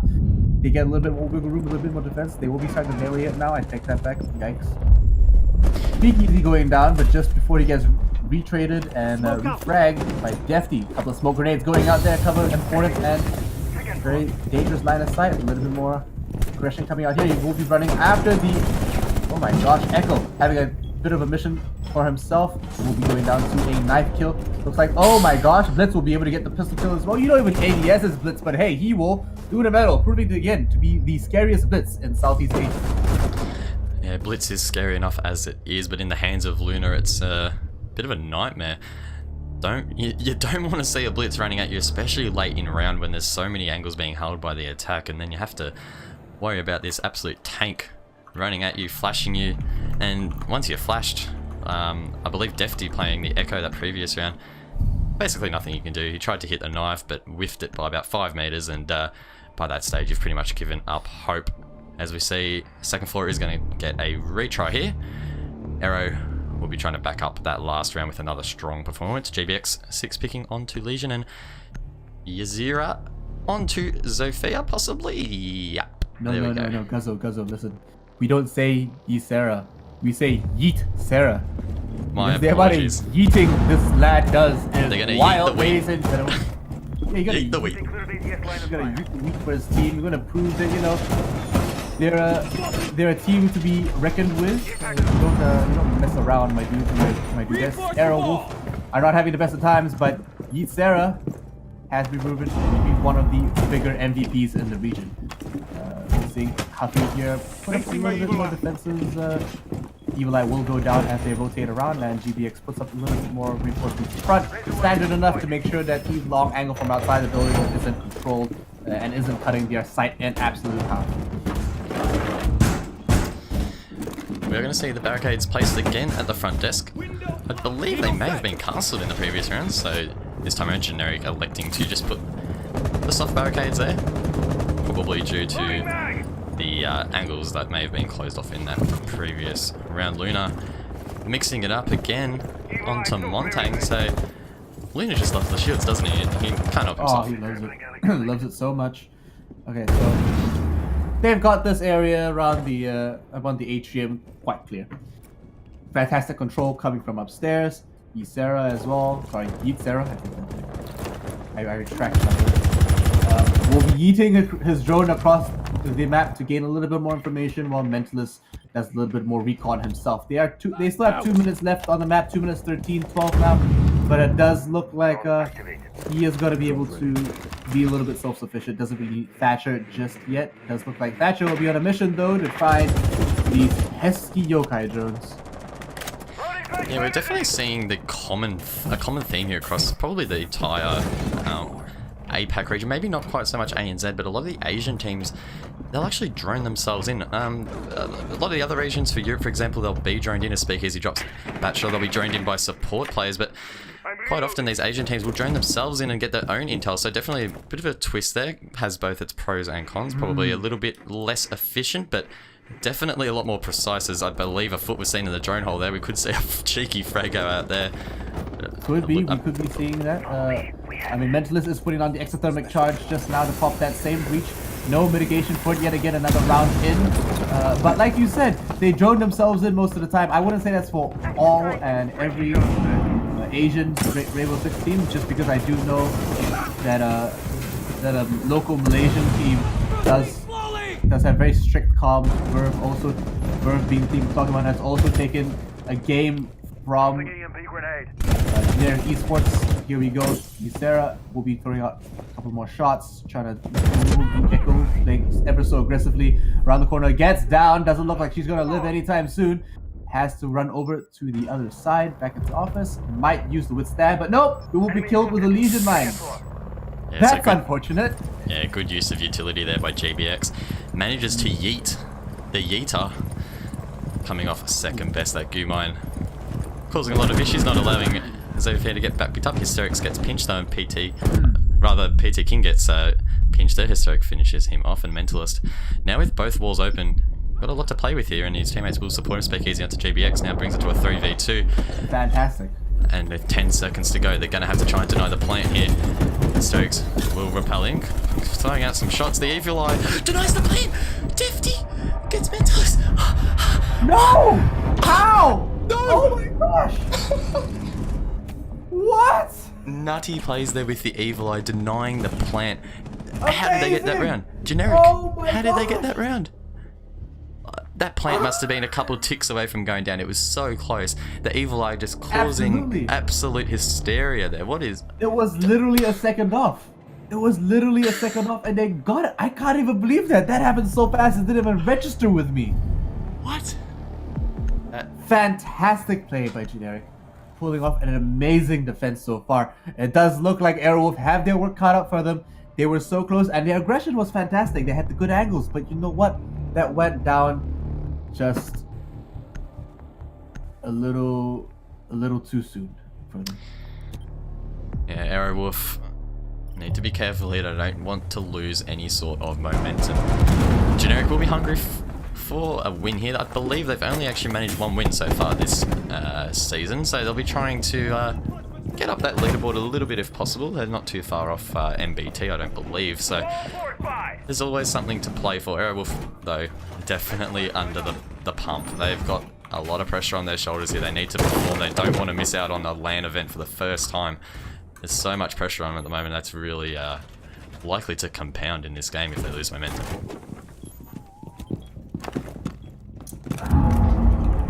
Alright, so 5 seconds left. It is interesting. They say they don't have much line of sight being created on that middle wall there, let alone more reinforcements, maybe hold strategic spots between both sides. Obviously, we want to keep a lot of options available, but with that many walls, I'm pretty sure they could have spared a couple of more impact grenades. Ysera trying to go for the long angle maybe, but yes, we'll be rappelling upstairs. Interesting enough to see. They will be rotating around a little bit more outside control. A lot of the members from Generic are rotating around. Not many on site, just Huffy controlling B itself. It's like Lunar, the Shield Boy, Montagne, Def will be rotating by himself, meeting up with a couple of friends maybe later on. I don't know, have a couple of drinks. I don't think Luna has any friends. He just goes in by himself with his shield. His shield is his friend. He doesn't need friends. No. His shield is his friend. Let it be heard. Denizens of Southeast Asia Rainbow Six. Anyone playing his shield has no friends. Quote Guzzo Lightyear 2019. Oh no, you put me in the shit.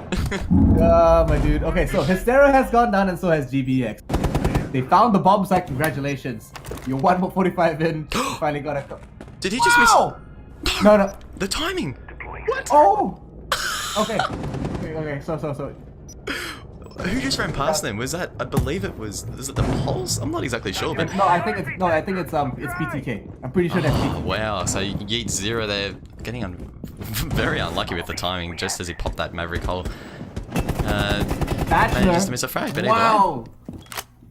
Yeah, Bachelor barely missing his enemy. Has a line of sight.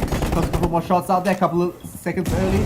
He needs to think about it a little bit more before committing. He doesn't have that stun, that C4 anymore. Looks like Ysera has taken a long run and gets the kill onto Defty. How did he take out Doc?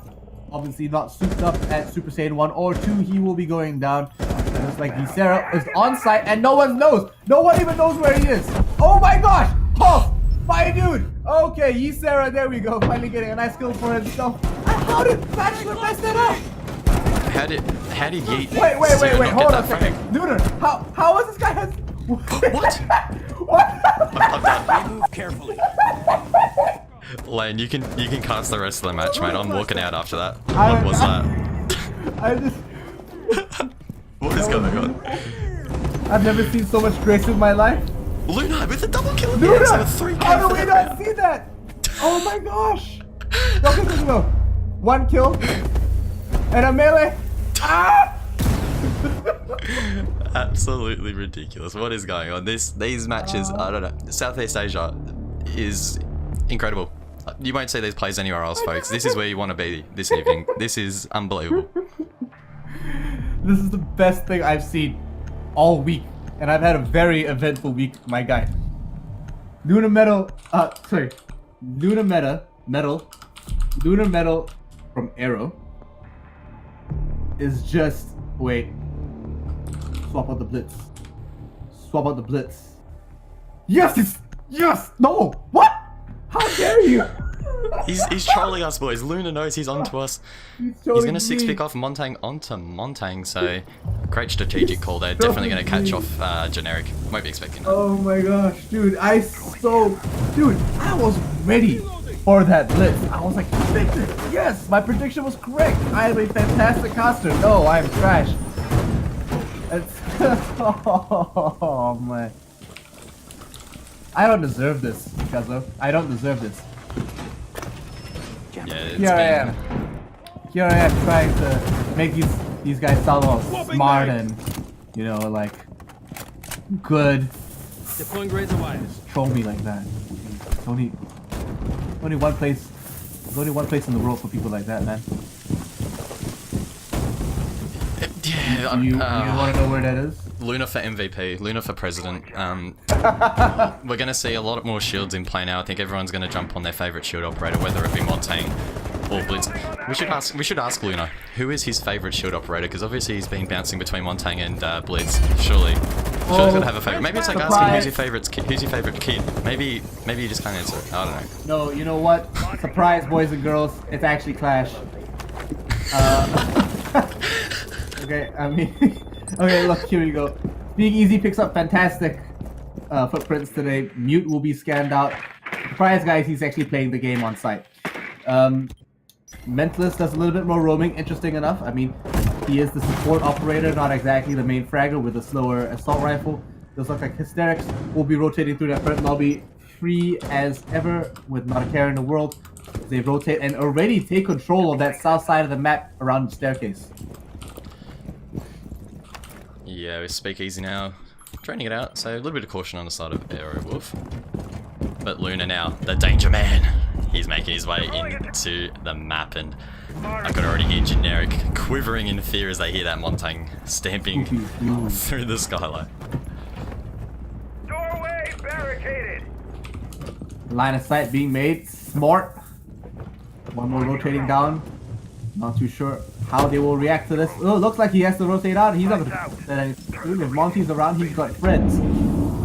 That's a lie. Shield operators don't have friends.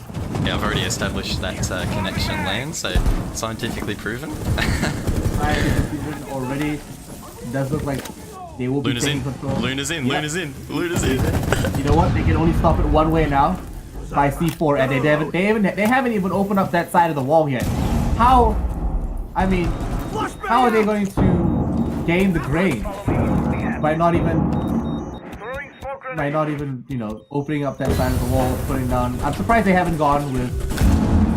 Okay, wow. BTK on to Yusera. Definitely picking up a E4 kill on Luna. Doesn't look good so far. Monty's down. How did he drop his shield? Looks like Mentalist is stuck between a rock and a hard place. Derek throws up a couple of more EMPs. Doesn't have anything else to defend his teammate with other than bullets left in his L85A2. A couple more shots being fired out to suppress the enemy, and they have got the plant down. It is successful, ladies and gentlemen. 4 members of the defense now playing retake. They're going to have a tough time picking up these 2 boys here. Hysterics picking up a nice kill for himself. Has to reload, has to drop down a little bit. Daphne and GBX have taken up too many kills. Looks like he will be picking up the 3rd kill and the 4th. How? Oh my god! How many defenders does it take to shoot one hysterical amount? That's how many. There's 2 things we can take out of this game. Shields are coming back into fashion, and so is the drop shot. Hysterics going absolutely crazy, and I think we are now going to have a change of casters, so give us 1 second. We'll quickly sort out what's going on, and we will be back in just a moment.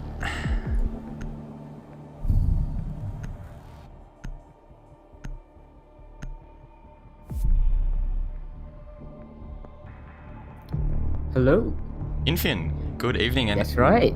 welcome. We are now together, finally. Unfortunately, circumstances got in your way, but you've joined an interesting game, to say the least. Indeed, that last round, I was watching it, and that was a big mistake from Yasera right there. Flicking through the cam so quickly he didn't see PT King pushing up. Yeah, we are now going to see a Generic head upstairs once again. Obviously got that 3-1 deficit to deal with, so they're going to have to be mindful of that. Not get too worked up about it. But Bank, I don't know. Some could say it's an attacking favoured map, others could say defensive. It's a little bit 50-50. Not all the sites are the most balanced. So the teams need to not look into the scoreline too much here and just one round at a time, not get too far ahead of themselves. Indeed, that was a bit of a tough round lost for Adamas Gaming or Generic Esports, whatever you want to call them. But It's alright. They are now going up to the second floor, and Huffy's going to be playing the Maestro over here in the corner of Banana. And it's a very strong position, especially when you play it with an ACOG. Usually, it's played with a Dock or played with an Echo because the weapons have a bit less of a kick at range. But either way, the ACOG is superbly strong, and Maestro obviously has those evil eyes that can do so much disruption, denial, and what have you not. Now, Ysera is on the Maverick. He's going to be going here and looking into where Luna Metal is pushing with the Monty. So Luna Metal being on the Monty is always a fearsome sight. Yes, he got taken down by that C4 just now, but this is the standard push really, and they don't have anything other than an Echo to deal with this Monty just yet. And Harvey's actually going to get taken down. Hysterics repelling. He's going to bait out the Pete together with Luna Metal, and that's free kill onto the Maestro. That wasn't the play right there. Yeah, we see Hysterics now with a second frag, so this repel point absolutely doing work, and he's going to switch over now to the north side. So he's definitely been playing these windows to the advantage, and with that Maestro taken down, that's basically one half of the plant denial taken down. Defty though will flank onto Mentalist, so the diffuser is now down. Arguably Generic now in a strong position, and with that diffuser's down in a very awkward spot. Yeah, that was a bit of a careless mistake from Mentalist getting distracted by the open hatch. It's gonna put his team in a bit of a tough spot. Thankfully, Ysera is up to the task. He's gonna take down Jibausi, even though it is going to be traded out by Hysterics. Now, the Echo is gonna turn his back as he gets pushed from two angles. Luna Metal is there to clean things up. And another strong round for Aerowolf. Yeah, Luna definitely going to be having people scratch their heads. The other teams will likely be watching this and thinking, how the hell are we going to counter this? Luna is an absolute god with the shields, whether it be Montang or Blitz. He's just absolutely carving up. He's sweeping in late round and making the most of Generic just being squeezed, really. They've been left in awkward situations, and you can't be shooting two people at once or taking on a shield and another operator. So the timing from Aerowolf really strong, and obviously been some questions around their team synergy recently, but so far it's looking quite strong. Yeah, indeed. But, you know, as you guys have no doubt been discussing, it's a supremely tough road to the APAC clan for them here. So, in fact, if Generic is able to work some magic, or Xavier just does their usual thing and defeats them next week, it's not really going to be any problem for any of the attending APAC lands. Which will be incredible not to see Aerowolf at an APAC LAN. Yeah, obviously Aerowolf, it'll be the first time ever that they've missed an APAC LAN event, so that's going to be incredibly demoralizing. I mean, with all those strong performances in the past, to not be able to back that up here in Season 9, I believe, will be, yeah, very disappointing. Yeah, indeed. So now we're gonna have round number 5 get underway. Ysera, sorry, round number 6 get underway. Ysera still on the Maverick, Speakeasy still on the Jackal, and it's pretty much an identical lineup. They are predicting that Generic is gonna go back to those two bomb sites that are so very preferred here, the second floor bomb site or the basement bomb site, the latter of which they have gone to. Now, Speakeasy is going to get one scan here. There are drones backing him up as well, and now he's just going to watch the stairs from server and provide much needed flank cover. This is the area the Aerowolf has traditionally been weakened, watching the flanks, and they still haven't fixed it properly, but this is a good start. Bringing the Jackal, bringing the drones, putting the Jackal on a dedicated job. Now, Hysterics, whoa, again, baiting out the peak together with Luna Metal. These two guys are working so beautifully in tandem. Yeah, Luna doesn't have to get the frags if he can have his teammates backing up like that. Hysterics with a very solid frag. Both defenders distracted by the looming Montang there, taking up all their attention, and Aero managed to get a good early frag. No Jaeger, so a strong 3-speed fragger taken out with a minute 40 to go. Indeed. Now, Hysteric has brought breach charges on the Thatcher, and, you know, as you guys know, the breach charges have been buffed. The deployment time takes a lot longer and is not going to do death-dealing damage to you if you blow one up in your own face. Now, Lunamel definitely avoiding the Glue Mine on the floor. He is gonna get hit by the second one. Now, the Bandit's pushing up aggressively. He's actually gonna get the kill just as Lunamel drops his shield. Headshot to the Montaigne's face. Now, Ysera is over here. He is doing his traditional work of opening the hatches. He's gonna get the Yokai. That was a bit of a misplace in the Yokai up there. Not really needed for the Yokai to be getting that kind of info. You already know that the Heart Breacher is somewhere near there. Yeah, so both teams now with 4 defenders left. Pretty even HP spread as well as Mentalist opens the wall, looking to get that plant down as he turns around to try and plant it outside as far away as possible. PT King on the Echo will drop Hysterics, giving the man advantage to Generic, but the plant looking like it'll go down the C4 is a little bit too late. And I believe... Oh, Huffy with a team kill there onto Defty. What is Generic doing? His secondary frag there from Speakeasy. We'll get Huffy, and PT King will flank with Echo later. So the refrag there coming out strong, and it's now a 2v2 retake situation here. It's going to be very interesting to see if Aero can hold this. They do have the 2 ACOGs on their side, but Maverick in a little bit of an interesting position. Won't be able to support his teammate very strong if he can, but Mentalist doesn't need the support. He takes out GBX and PT King. Aero Wolf taking around 6 on the attack. Indeed, Bank not always been a traditionally strong map for Airwolf, but you know, they have needed to work on it for a while now, and it looks like they have. Now, Generic is a bit of a funny team to talk about when you're looking at comparing strengths in relation to them. They had a really good showing last week against Ferox Esports, all right, and they got a draw on the first map, and they got a win on the second, I believe, or the other way around. And those were, it was the draw on the first map and a win on the second. And those are the first points they have gotten all this season, the first points and the first win. So right now, Generic, not sure what's going on with them here, whether it's just that Airwolf have improved on their failings and they're just brushing Generic aside as they are expected to do so to most of the teams in Southeast Asia, or Generic kind of falling into their old trap of not really bringing their A game. Yeah, obviously looking at that table, Aerowolf currently sitting 4th with Generic in 6th, so you would have to favour Aerowolf. At least on the table alone. Obviously their previous Pro League performances this season not been the best for them, but they are showing promise in this game. 5-1 up. Switcher sides could make things a little bit interesting, but as we quite often see with a margin this large, it's really going to be difficult for Generic to bring this back to even a draw. Indeed. Now on defense, it's going to be very interesting to see how this works out. Ysera is on the castle like he traditionally is, and well, that's quick.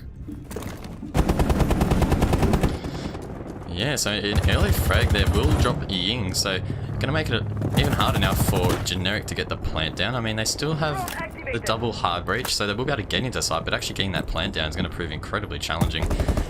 Countering the Echo and the Doc with those 2 ACOGs going to be challenging without any sort of flashes to go out and deny those angles. We are going to see Hysterics just jump in there. I don't know if he saw Bachelor or not, but Bachelor must have actually gotten a crossfire there because that's not him sitting in stock. So Hysterics causing a little bit of annoyance there and distracting Generic as they try to jump in there. Indeed, and Bachelor off the board. It's a big kill. Now Tribalsi falls as well to Mentalist. SMG11 is not looking good on round 7. Only Hysterics has taken damage, and if Speakeasy feels charitable, he's gonna heal him up.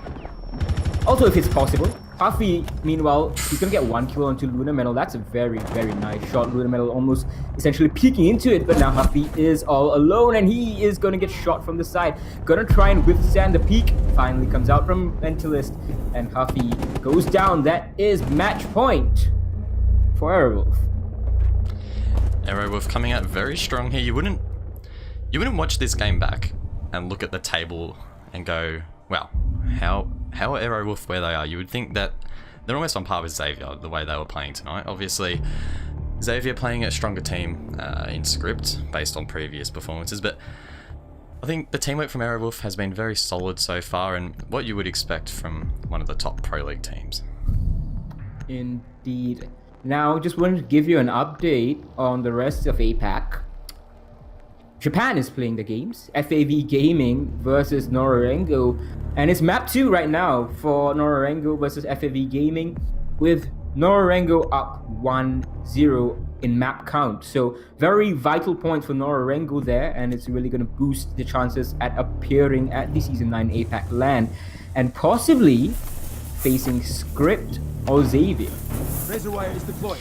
Yeah, there's definitely been some interesting results so far in the season. Obviously, still a little bit to go, so nothing's set in concrete, but teams like Norarengo, teams like Aerowolf, we're so used to seeing them at that very, very pointy end, and they just haven't quite been there so far this season, so can't necessarily attribute that to one thing over another, but it's definitely been interesting to watch from a spectator's point of view. Yeah, indeed. Waka leaving, not really putting Norarengo in the best of situations, especially in the first match. But enough about Japan. You guys can go over and watch that concurrently if you so wish to. This is 6-1. Aerowolf is leading, and Hysterix is looking like he's gonna go for a spawn peek, maybe? He is going to be very aggressive over here, and he's gonna make the run out happen. He's gonna catch one, but he's only gonna damage. Bachelor cannot land the kill shot. He saw a bunch of generic people there, 3 at least, and he was very wisely making the call to run away. Yeah, Hysteric's getting very aggressive, but at the same time he didn't re-peek it. Very smart decision, he would have been taken out if he did, so he retreats back and he's still got full health, so probably not a bad thing, and wasting time now as we see Generic don't have that confidence to push into Garage now, expecting him to possibly be there.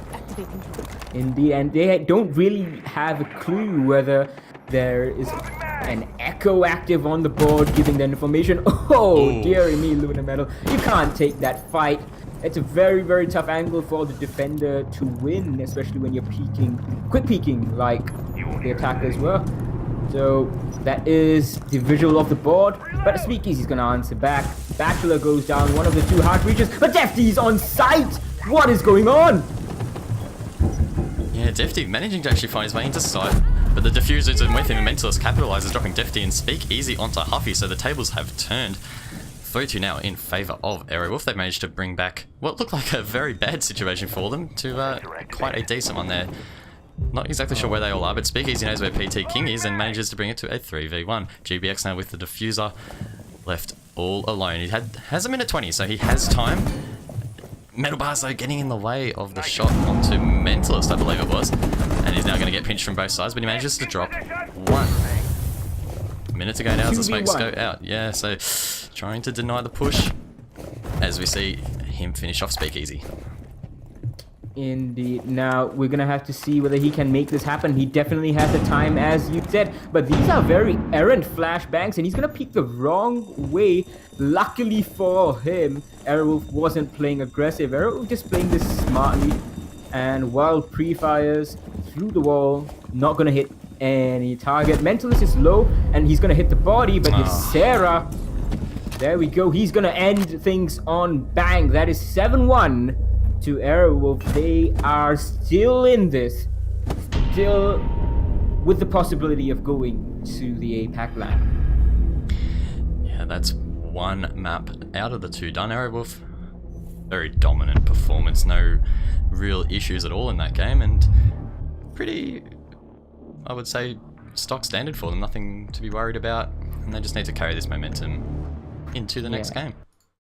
Indeed, that was a bit of an unfortunate situation just now on that final round where Defty found himself in sight as a Zofia, and there was no one who was ready on his team to capitalize on that. He simply walked in to the garage. Imagine if they had more members that were ready and waiting. They could have held the push in from behind, held the push in from the hallway, held the push in from the vault, and that's it. You get a plant off, you ideally hold the post-plant scenario, and you at least keep your team in that game for a bit longer, but was not to be. So kind of characteristic of Generic not being that on point with the communication.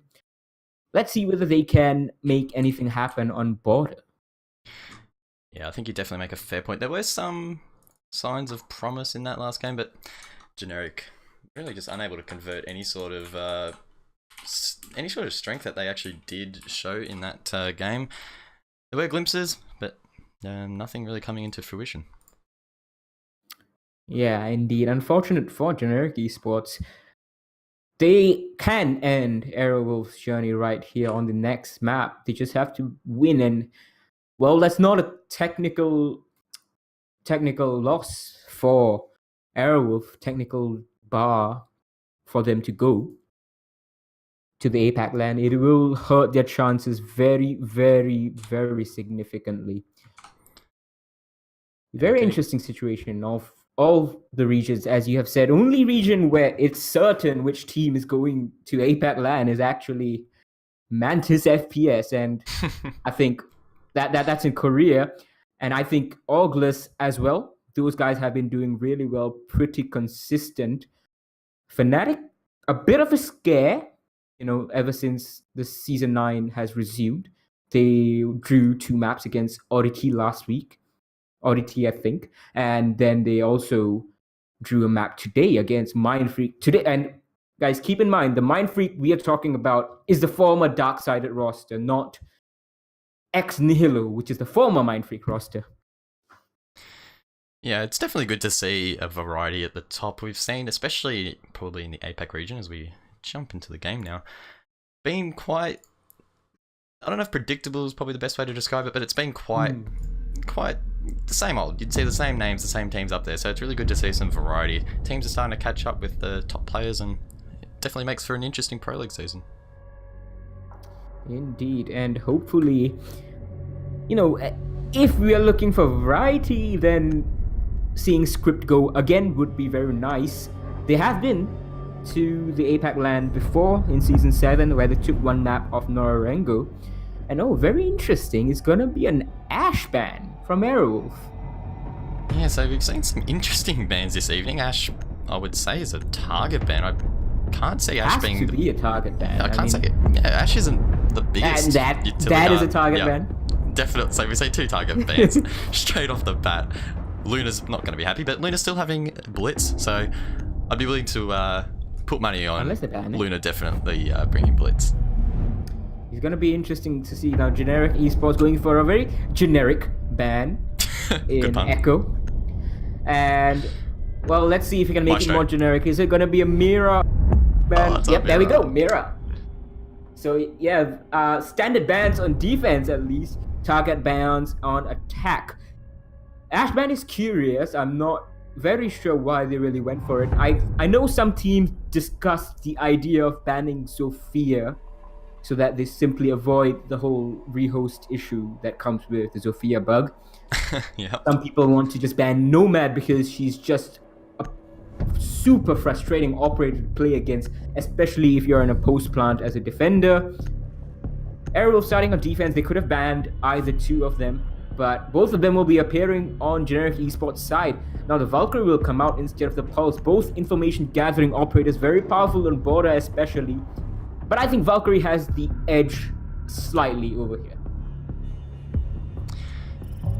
Yeah, it's going to be interesting to see the effects of the last game on this game, particularly in best of 2s. If your team doesn't play well in the first round, Luna missing that drone, it's very easy for that momentum and that mentality to carry on to the next game. So Generic will be looking to just reset here, just again, round by round. The games are quite short, so you don't want to think too far ahead and get too far ahead of yourself. Just take 1 round at a time and try not to let any sort of momentum come against you. Indeed. Now, a very standard cam going out from Hysterics, but sometimes standard becomes non-standard as time goes by. It's really the cyclical nature of the meta game in Rainbow Six. So there was a time when pick and bans were introduced into Pro League that Miro was just banned left, right, and center, and Hysterics going for a cam / peek, perhaps trying to channel his inner Walker. Honestly, that man is the best Valkyrie player in the world, bar none. And I was so sad to see him retire. Because I won't be seeing more of his Valkyrie plays on the biggest of stages. Always unfortunate to see top players stop playing, but obviously Walker had his reasons and does open an opportunity for a Norango. But it will be challenging in the short term. Defty, yeah, definitely in a rough position, but manages to get away with his life. That was a wasted C4. I'm not sure if the colo came late or the detonation came late, but Defty was long gone from the danger area when the C4 was detonated. So shots missed, C4 missed, utility gone, and not much time wasted. Generic are making some good time here. They're already knocking on the door of the east side. It's very clearly an east push. Another run out, possibly from Hysterics. Again, it does seem so. Everyone else on Aerowolf is holding station. Yasera still in CCTV. Doesn't need to support his team just yet. These are risky peaks from Defty here, but as you saw on the previous map, he can definitely take things on the chin. Mentalist, though, he's going to take the first kill of this map. Bachelor goes down to KV off the board. Another annoying global ability operator that Arrow will be very glad to see the back off, at least in this round. Defty has taken a little bit more damage. No one except for Speakeasy on Airwolf taking damage, and really Speakeasy is the one you want to keep alive because he's the only one who has plant denial left. Now, that was so close. Yeah. What? There we go. You saw him. Okay, there was one downstairs. I believe it was Yasera, and now he's gonna get one. That Yasera is gonna get traded off. PT King's gonna get one, and another for Huffy. It's a 2v2, just like that. Airwolf started off very strong, but 40 seconds to go, and almost even in terms of health as well as the man count. Yeah, Generic definitely holding station early in the round rather, and lost a lot of men in the final stages of that push, but they're able to regain it and bring it back to a 2v2. We're going to see Huffy now alongside PTK try and push B and get that plant down. Huffy pushing in, will get fragged out by Luna, who's holding the angle across the water fountain, and with 15 seconds to go, the Evil Eyes will be going out. PT King onto Luna though, so it's now a 1v1, leaving it all up. No, you can't. Nomad versus Maestro. You have to go for the frag. Oh, Speakeasy now with an easy kill. He's just going to come in, spray down, and that will be the round. No time to get the diffuser down, and Aerowolf taking round number one. Not very convincing, but a strong performance late in round nonetheless. Indeed. It started off well for Aerowolf, went kind of sideways with all the peaks, all the angles being held a bit like simultaneously passive and simultaneously over aggressive, depending on which player you're looking at. Yeah. AMG or Generic, these guys are good at capitalizing on other people's mistakes. Not as good as the top teams, but they can definitely hurt you, as we saw when Ferox made those mistakes last week. Aerowolf just managed to survive, and honestly, if PT King just, it comes with experience, this kind of thing, what you do in such a tense situation in the Pro League, whether you go for the plant, whether you go for the push. More experienced players would have gone for the push, knowing that there's a Maestro, knowing that there's an Evil Eye, but unfortunately he couldn't really make it stick. Learning experience for him, and I'm sure that these guys will get better.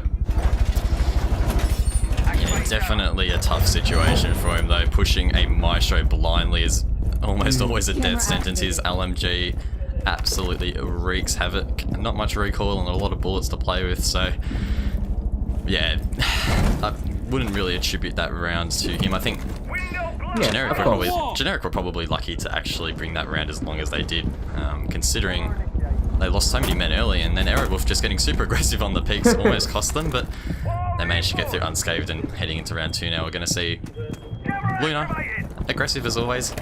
No shield obviously because he's on the defense, but we're going to see him play pulse downstairs. There is a shield on defense. Oh. And it's become a very powerful People play Clash. Hey, I mean, it's really a baby F2 that she has right now. And I've seen some players, not in APAC, but in other regions, I believe primarily NA, that have been using her as really a very, very strong operator. So, she has a place, I think.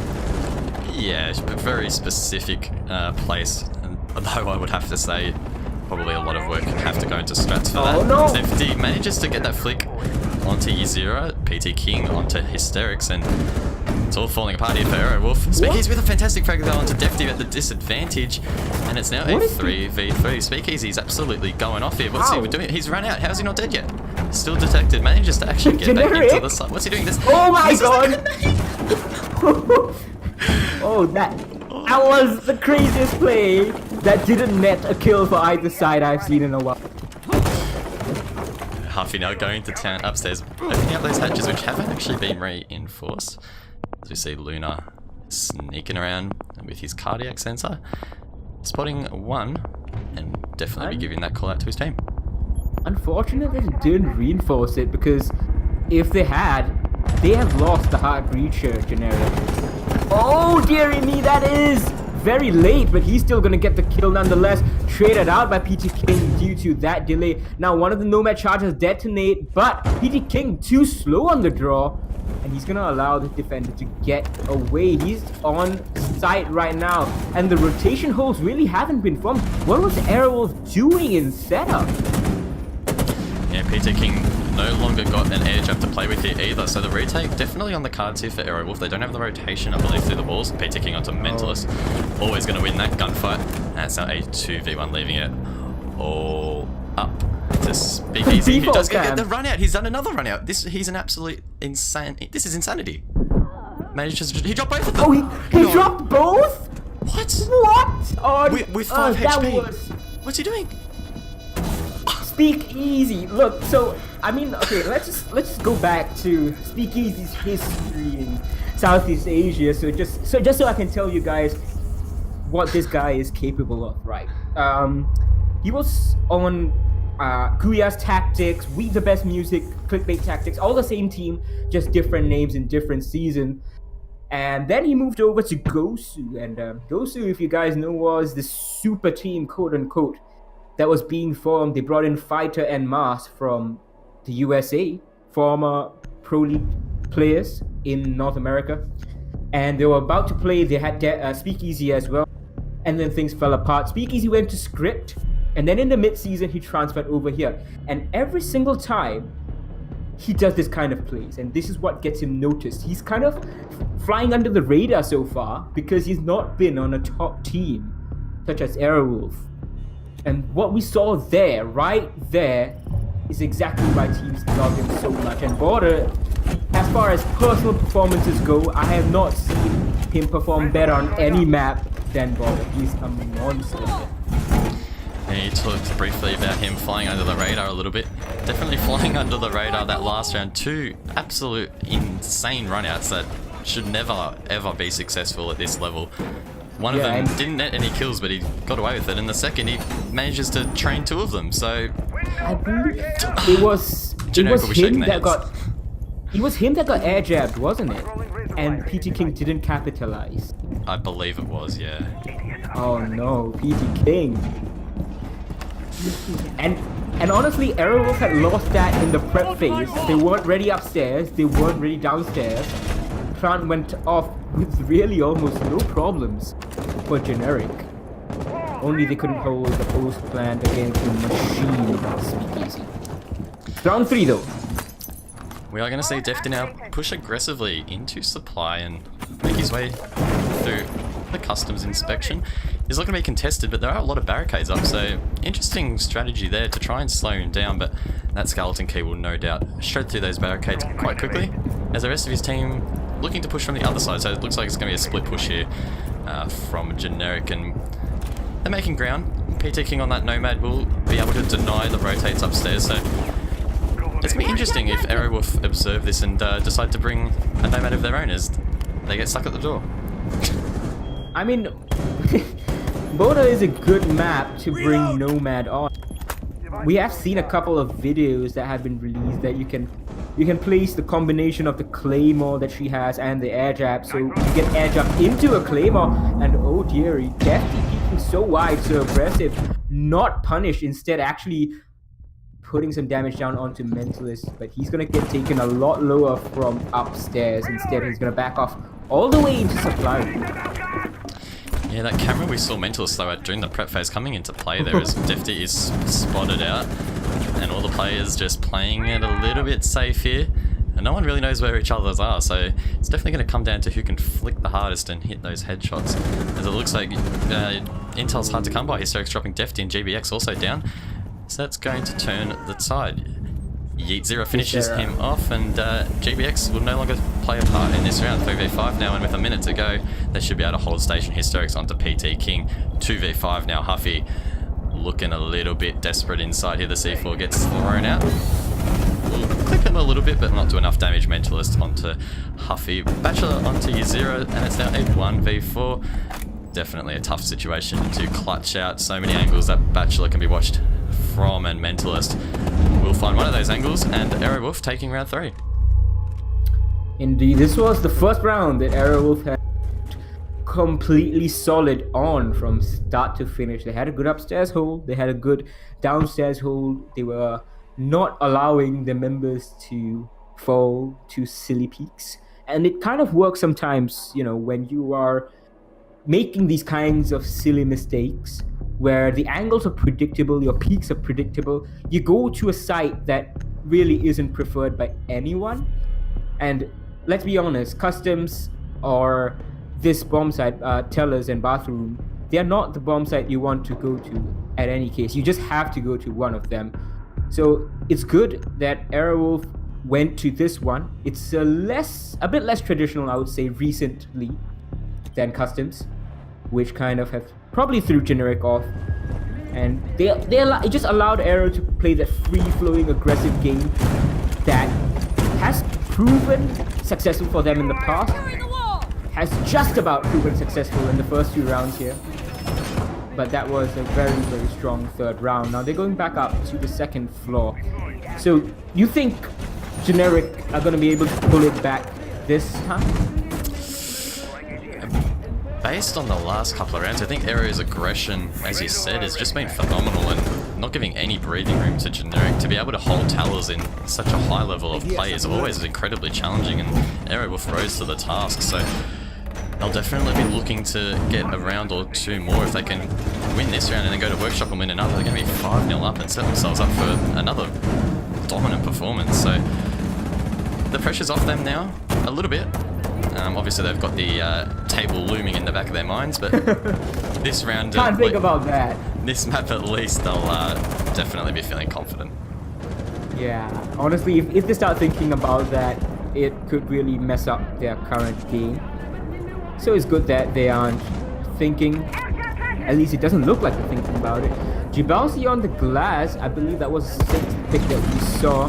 And he is going to miss his first shot against the Valkyrie. That is being played by Hysterics now. Mentalist on the smoke. So you can see how Aero really likes to swap their roles around, swap their operators, and it's very site specific. It's not like, okay, this guy, this player, he likes to play Valkyrie, he's good with Valkyrie, we're going to keep him in Valkyrie come what may. Yeah, it's always good to see teams that are willing to change it up a little bit, not see the same recycled strats over and over, because a big thing of Pro League, especially in cross-region play, you have to be adaptable. If you're just going to go in with the same strats, teams have already watched your VODs. They know what you're going to do. You have to mix it up. So it's good that Aerowolf are in that position as GBX manages to get an entry frag there onto Hysterics with the Glaz, and Speakeasy with a fantastic frag onto Defty will even it back out. So with a minute 30 to go, Luna getting GBX. Things looking a little bit challenging once again for Generic. They really haven't looked on top of the game at all, but PT King actually will bring it back. So it's going to be hard though with that Maestro, who will be able to play passive, not much HP, but has the ability to use his Evil Eyes if he hasn't been downed. And Thermite Charge went off there, so fortunately for Generic, the ball will be open. Huffy with fantastic frag onto Yazira. Probably shouldn't have won that gunfight, but did nonetheless. What? Was it that? Wait, actually, was that a kill from below? Because that wasn't PT King that finished him off, so I'm not sure. I'm not too sure what happened there, but all I know that Luna Metal ran outside, was detected, and still survived.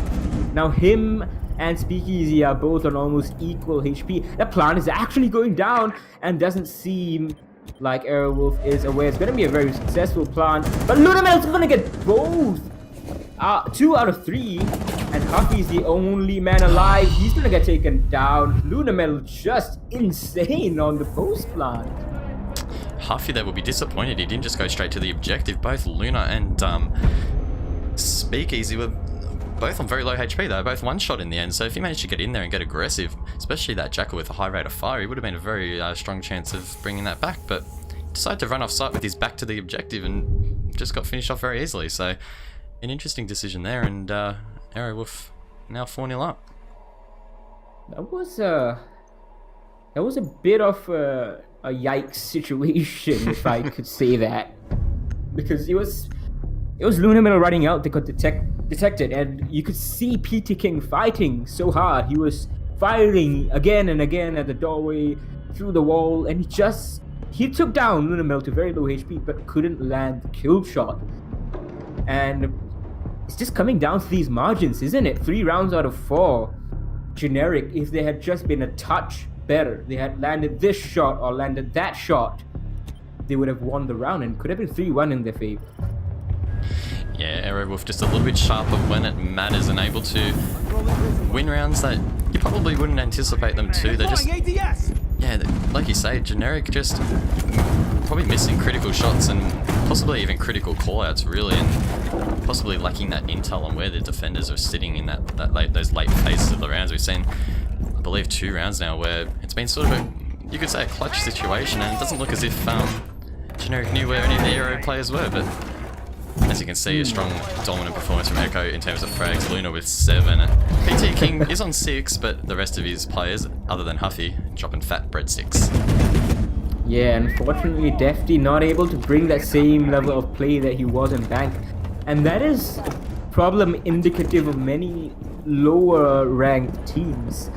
Not to disparage Generic, of course, but they don't have the same experience or the same kind of technical ability yet as Arrow does. So these teams really kind of struggle like this. One guy will pop off on map number 1 and the other will pop off on map number 2, but they just can't get all of them working together, or if they can, it's very rare. And we saw that last week against Ferox Esports when they got everyone working almost to the top of their abilities. Today, not so much. Bachelor especially has been quiet. Oof. He was on fire. And yep, oof, right. Defty somehow taking shots from Speakeasy right there. Yeah, Speakeasy getting pinched from about 3 different angles here. GBX, Defty and Bachelor all set up, ready to frag him out if he makes a foot wrong, but he will set up camp behind that small wall that we quite often see.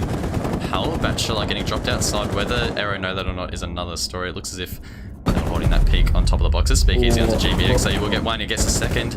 Dropped. He won't know that though because it was through the wall as he 0 finishes off PT King.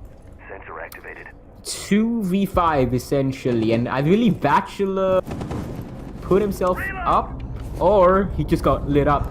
Either way, it doesn't really matter. He's going to get the revive off, but with revives being changed to 20 HP, it doesn't even matter actually. Yasser is just going to run out all the way. Pick 1 kill, and the peak from Speakeasy not giving anything useful. 2 C4s detonate. Huffy gets taken down. Bachelor survived 1 of them. Now he's on 5 HP in a rock and a hard place. Hysterics is going to finish him off. And as you said, 5-0 right now. Yeah, Generic not showing any signs of bringing this back. Arrow just too strong as a unit, and as you sort of touched on earlier, teamwork is just so critical, and I sound like a bit of a broken record, but team synergy, this mystical superpower that you must have to be good, is hard to come by. But it seems as if Aerowolf, maybe not displaying it earlier in this season, but I think this match they're proving that there's definitely potential there to qualify. Obviously everything needs to go their way, but just based off these performances you can't really fault them. You wouldn't say there's no real issues at the moment. They're getting in, they're hitting fantastic shots, they're denying the pushes that are coming out, so you can't really ask for much more. To be fair, it's really, they were playing not too dissimilar from what they have been playing like today against Ferox Esports or Scrypt last week. The only problem was they went up against players that will land those shots. They went up against players with more experience in Generic, and Ferox and Scrypt punished them heavily for it. And that's why they lost 3 maps out of the 4 that they played against those 2 teams.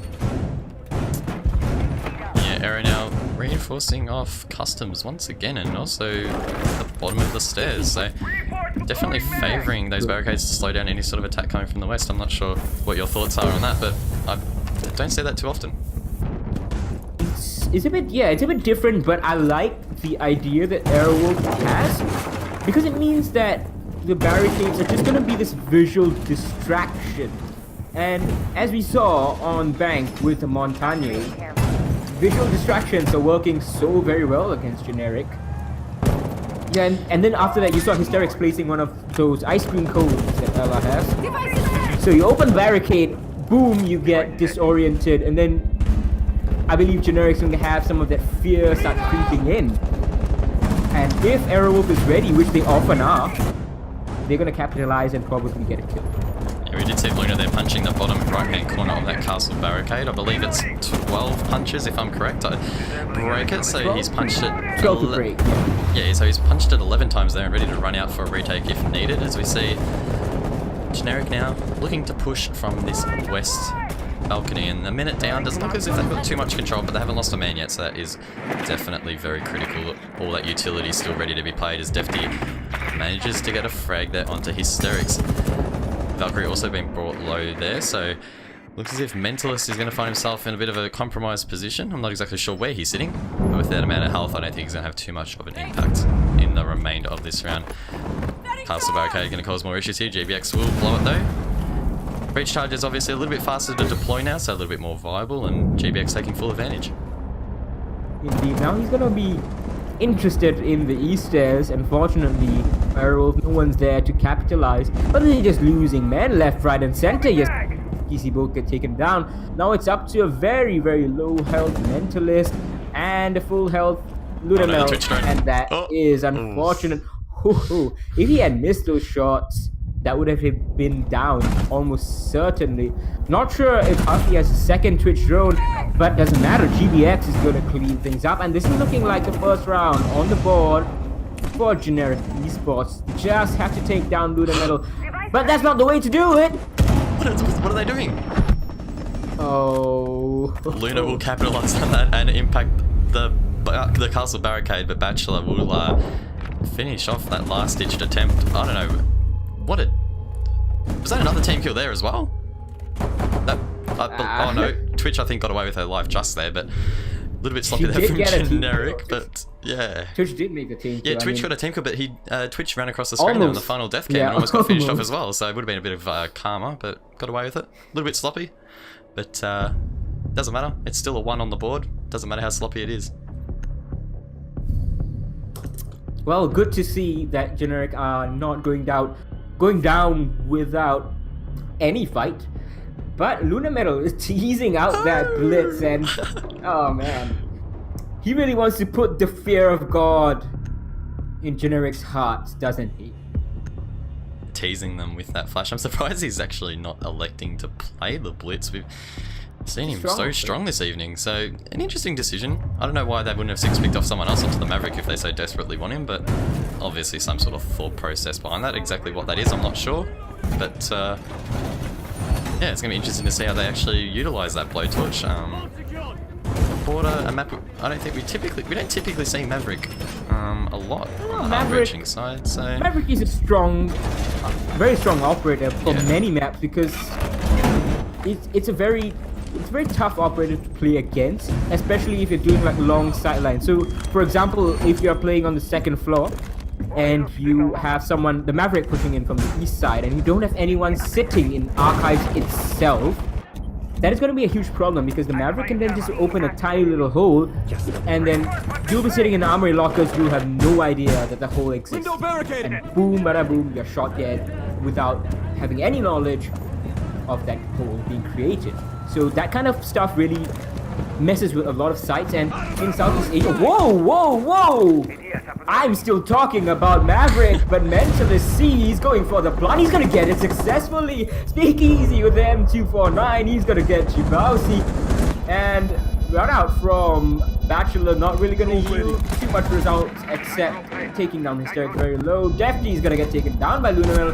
PKZ loses his drone and his life, but the diffuser is in a very open spot. Huffy's gonna get taken, not low, he's gonna take down one, and Lunamel and Huffy, they're gonna trade each other out. So it's just 2 GSG9 operators left versus 1 low health Hysterics. He's gonna get 1. Now the defuse is not going down yet. He is predicting the run out. Counter defuse going down now, and it's going to be too easy for I thought he held the defuse. Hysterics realized he didn't have the angle. But he fell off. Yeah, definitely past the point of return there. Hysterics with a little bit of a teabag, knowing that they managed to get the round. I was too busy. I was hypnotized by your fantastic casting there, Infin, and apparently Aerowolf didn't want any part of it. They were straight in there, play going down, and apparently we're now at match point. That round was a complete blur. It's so very annoying. Aerowolf are one of the key in this regard. You know, I'm always talking about, you know, this operator, that operator, and these guys, boom, they're going for a plan. And again, a tease for the Blitz. Yeah, Luna jumping over to Hibana, so we're not going to see Maverick in play. I don't think Maverick had any bearing on that last round, as I suspected. I don't think we even had time to get those hatches even partially open, so probably a wise decision to go on Hibana. Player that's a little bit more of an aggressive hard breacher can get walls open significantly faster. Yeah, he's, I think, best suited for the custom bomb site when you're attacking, so you can open up into jail a little hole, send in your drones, get information, and hold very strong angles, and then you don't go for plant in customs, you go for a plant in supply.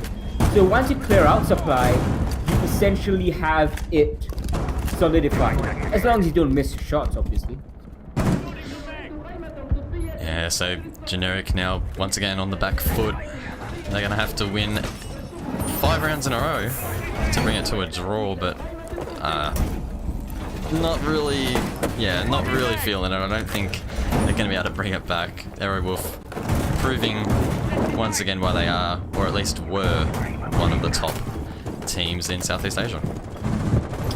Indeed, match point, and this is looking a lot better from Aerowolf. It was dicey in the first few rounds, but so far, other than up until the 4th round, it was a bit questionable. And obviously they lost 1 round, but they could have lost many more. Since then, they have been looking a lot better. Oh, Bachelor, you can't be doing that. He's gonna give the side right to Luna Metal, and he's in there. He's gonna get 2. So that is him securing the site and going on for the ace. But Jibausi coming in strong with his own kills. Mentalist and Luna Metal getting taken down. And not going to be a sneaky plant, not going to be a site rush yet again. Now he's going to hear the grenade get prepped. He's going to take down Sarah, but Hysterics is there and waiting. And this is a very, very scary run out. And definitely not going to see anyone there. And that's too easy for Hysterics. That is GG. Desperate play from Defty right there. Yeah, Aerowolf taking a very, very convincing win there against Generic. Never looked out of control. 7-1 in the end. Pretty stock standard game, I would have to say, Infian. Nothing too out of the ordinary. Aerowolf again just got a little bit more polish, and their teamwork just across the board. Very strong. Luna, 13 kills, absolutely dominating the match. Across 8 rounds, 13 frags is always very much appreciated. I bet you have no idea what Luna Metal just said in chat, do you? No, I don't think I caught that. He said "chosia," which basically in Singlish, it means so pretty. It's a bit of a slang term. And he was obviously talking about the very, very nice Hibana Elite animation. I think that's why he went for the Hibana. He didn't go because, you know, he really cared about the Hibana. He was like, I need that Elite animation win. And it's good to see that they're returning to that kind of lightheartedness, that kind of confidence that they have not really had so far. And it's been a tough season for Airwolf for many, many reasons. So, well, for those who don't really have an idea, it started off a bit dicey for them because Revek left and they were looking like they're going to have to play with Spirited for the season. The Pro League then got pushed back. So while they were scrimming with Spirited, initially they realized, all right, Mentalist is going to be of age by the time the Pro League actually starts. So then they swapped over to scrimming with Mentalist. At the same time, they couldn't scrim properly with Mentalist because they were prepping for the 6 Invitational qualifiers. And Mentalist wasn't old enough then for the online portion. So they played with Spirited and they scrimmed with Spirited. Then Mentalist turned of age and they went to the LAN with Mentalist instead of Spirited. They didn't win there, but you could see that the chemistry really just wasn't down pat just yet. Then after that, Luna Metal had to have a surgery, I believe. He was out of action for 2 matches, couldn't really get his voice back. So Spirited filled in. So that's that's like the 3rd permutation so far. Then Array decides to leave mid-season and they bring in Speakeasy, finally settling down on this roster that we have seen play today. Yeah, it's what a wild ride. Yeah, 2 7-1 matches, 2 7-1 maps rather. They're just it's easy to write that game off as an easy win for Aerowolf, obviously taking on Generic, who are currently placed at the bottom of the standings. But at the Pro League, you're never versing bad teams. As bad as Generic's position may look on the ladder, they're still obviously a very, very solid team. So any win you can take, especially one as dominant as that, will give Aerowolf confidence heading into the rest of the season. Obviously, they need the results to go their way, but they've done their part tonight. They've put their best foot forward, and they just have to hope that the cards fall the right way for them. Indeed. It's going to be very dicey, and for those who don't really know how things stand. So tonight we saw, and spoiler alert, tonight we saw 2-0 victory for Xavier Esports against Scrypt Esports, and we saw a 2-0 victory for Aerowolf here. So right now, Aerowolf and Scrypt are on level points, but Aerowolf is still in 3rd place because they have fallen behind in the head-to-head after they lost to Scrypt last week, and it was a 2-0 loss. So if they remain level on points, there's no way that they are going to be able to get into the top 2 spots. And there's no playoffs like there used to be in the previous seasons. So whatever the final standings are going to be the teams that go to the APAC LAN. So right now, Aerowolf needs to, firstly, they need to pull off a mammoth task of beating Xavier 2-0. All right. And that is actually honestly insane because they haven't been able to do that, a 2-0 victory against Xavier ever. If I'm not wrong, they have never beaten Xavier 2-0. Whenever they have beaten them, that was a 2-1 scoreline. So the first time they played together was at the Paris Major Qualifiers, the online section. Then after that, it was in the Pro League. Xavier instantly answered back with a win of their own. Then after that, it has been really Xavier ever since. Yeah, well, from what we can see so far, Xavier hasn't even drawn a game this season. So, yeah. So to expect Aerowolf to come in and 2-0 them it would take an absolute mammoth performance from Aerowolf, especially considering the form that they've had at the moment. And yes, they had a strong win tonight, 7-1, but Xavier in another league. They're above. They're well and truly in that number 1 spot. They absolutely dominated Scrypt tonight, who are 2nd, and Aerowolf obviously are below Scrypt. So based purely on the ladder, you would expect Aerowolf then to get spanked by Xavier, but you can't predict these things, obviously.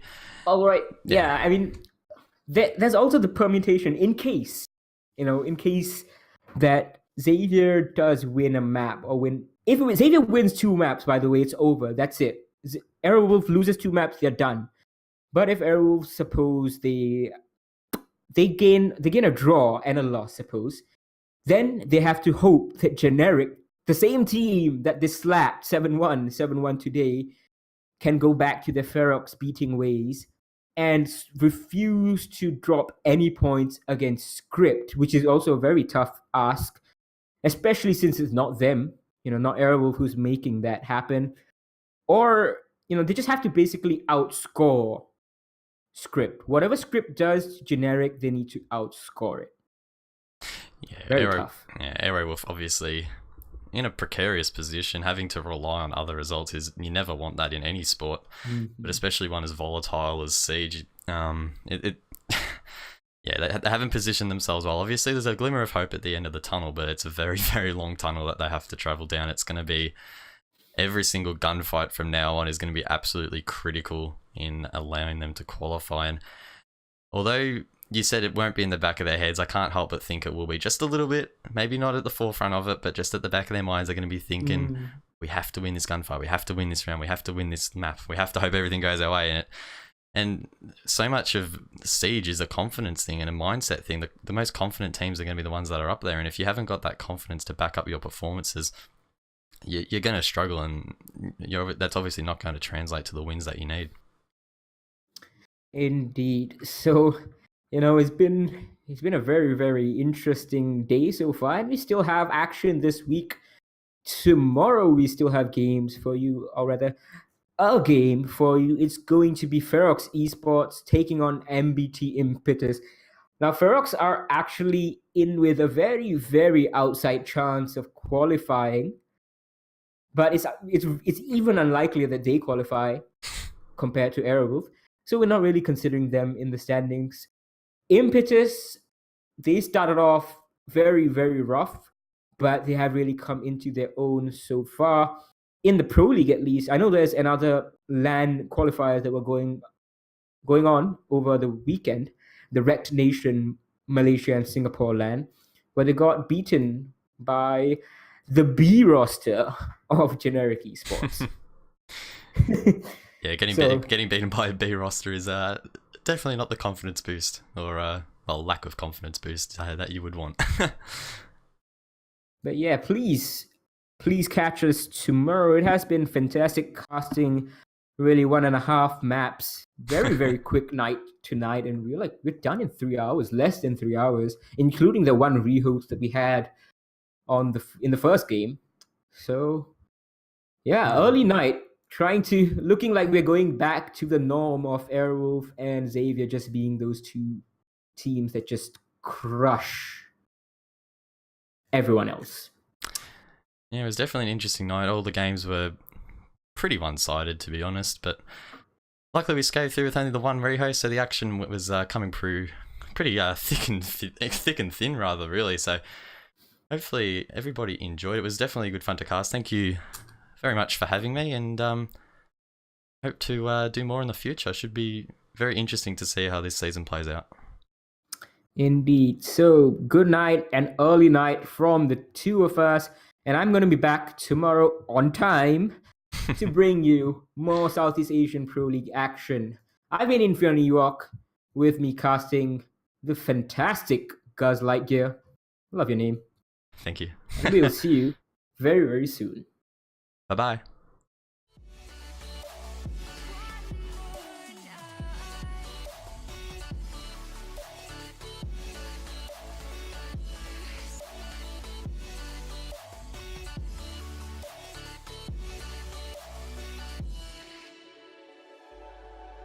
Just feel my heart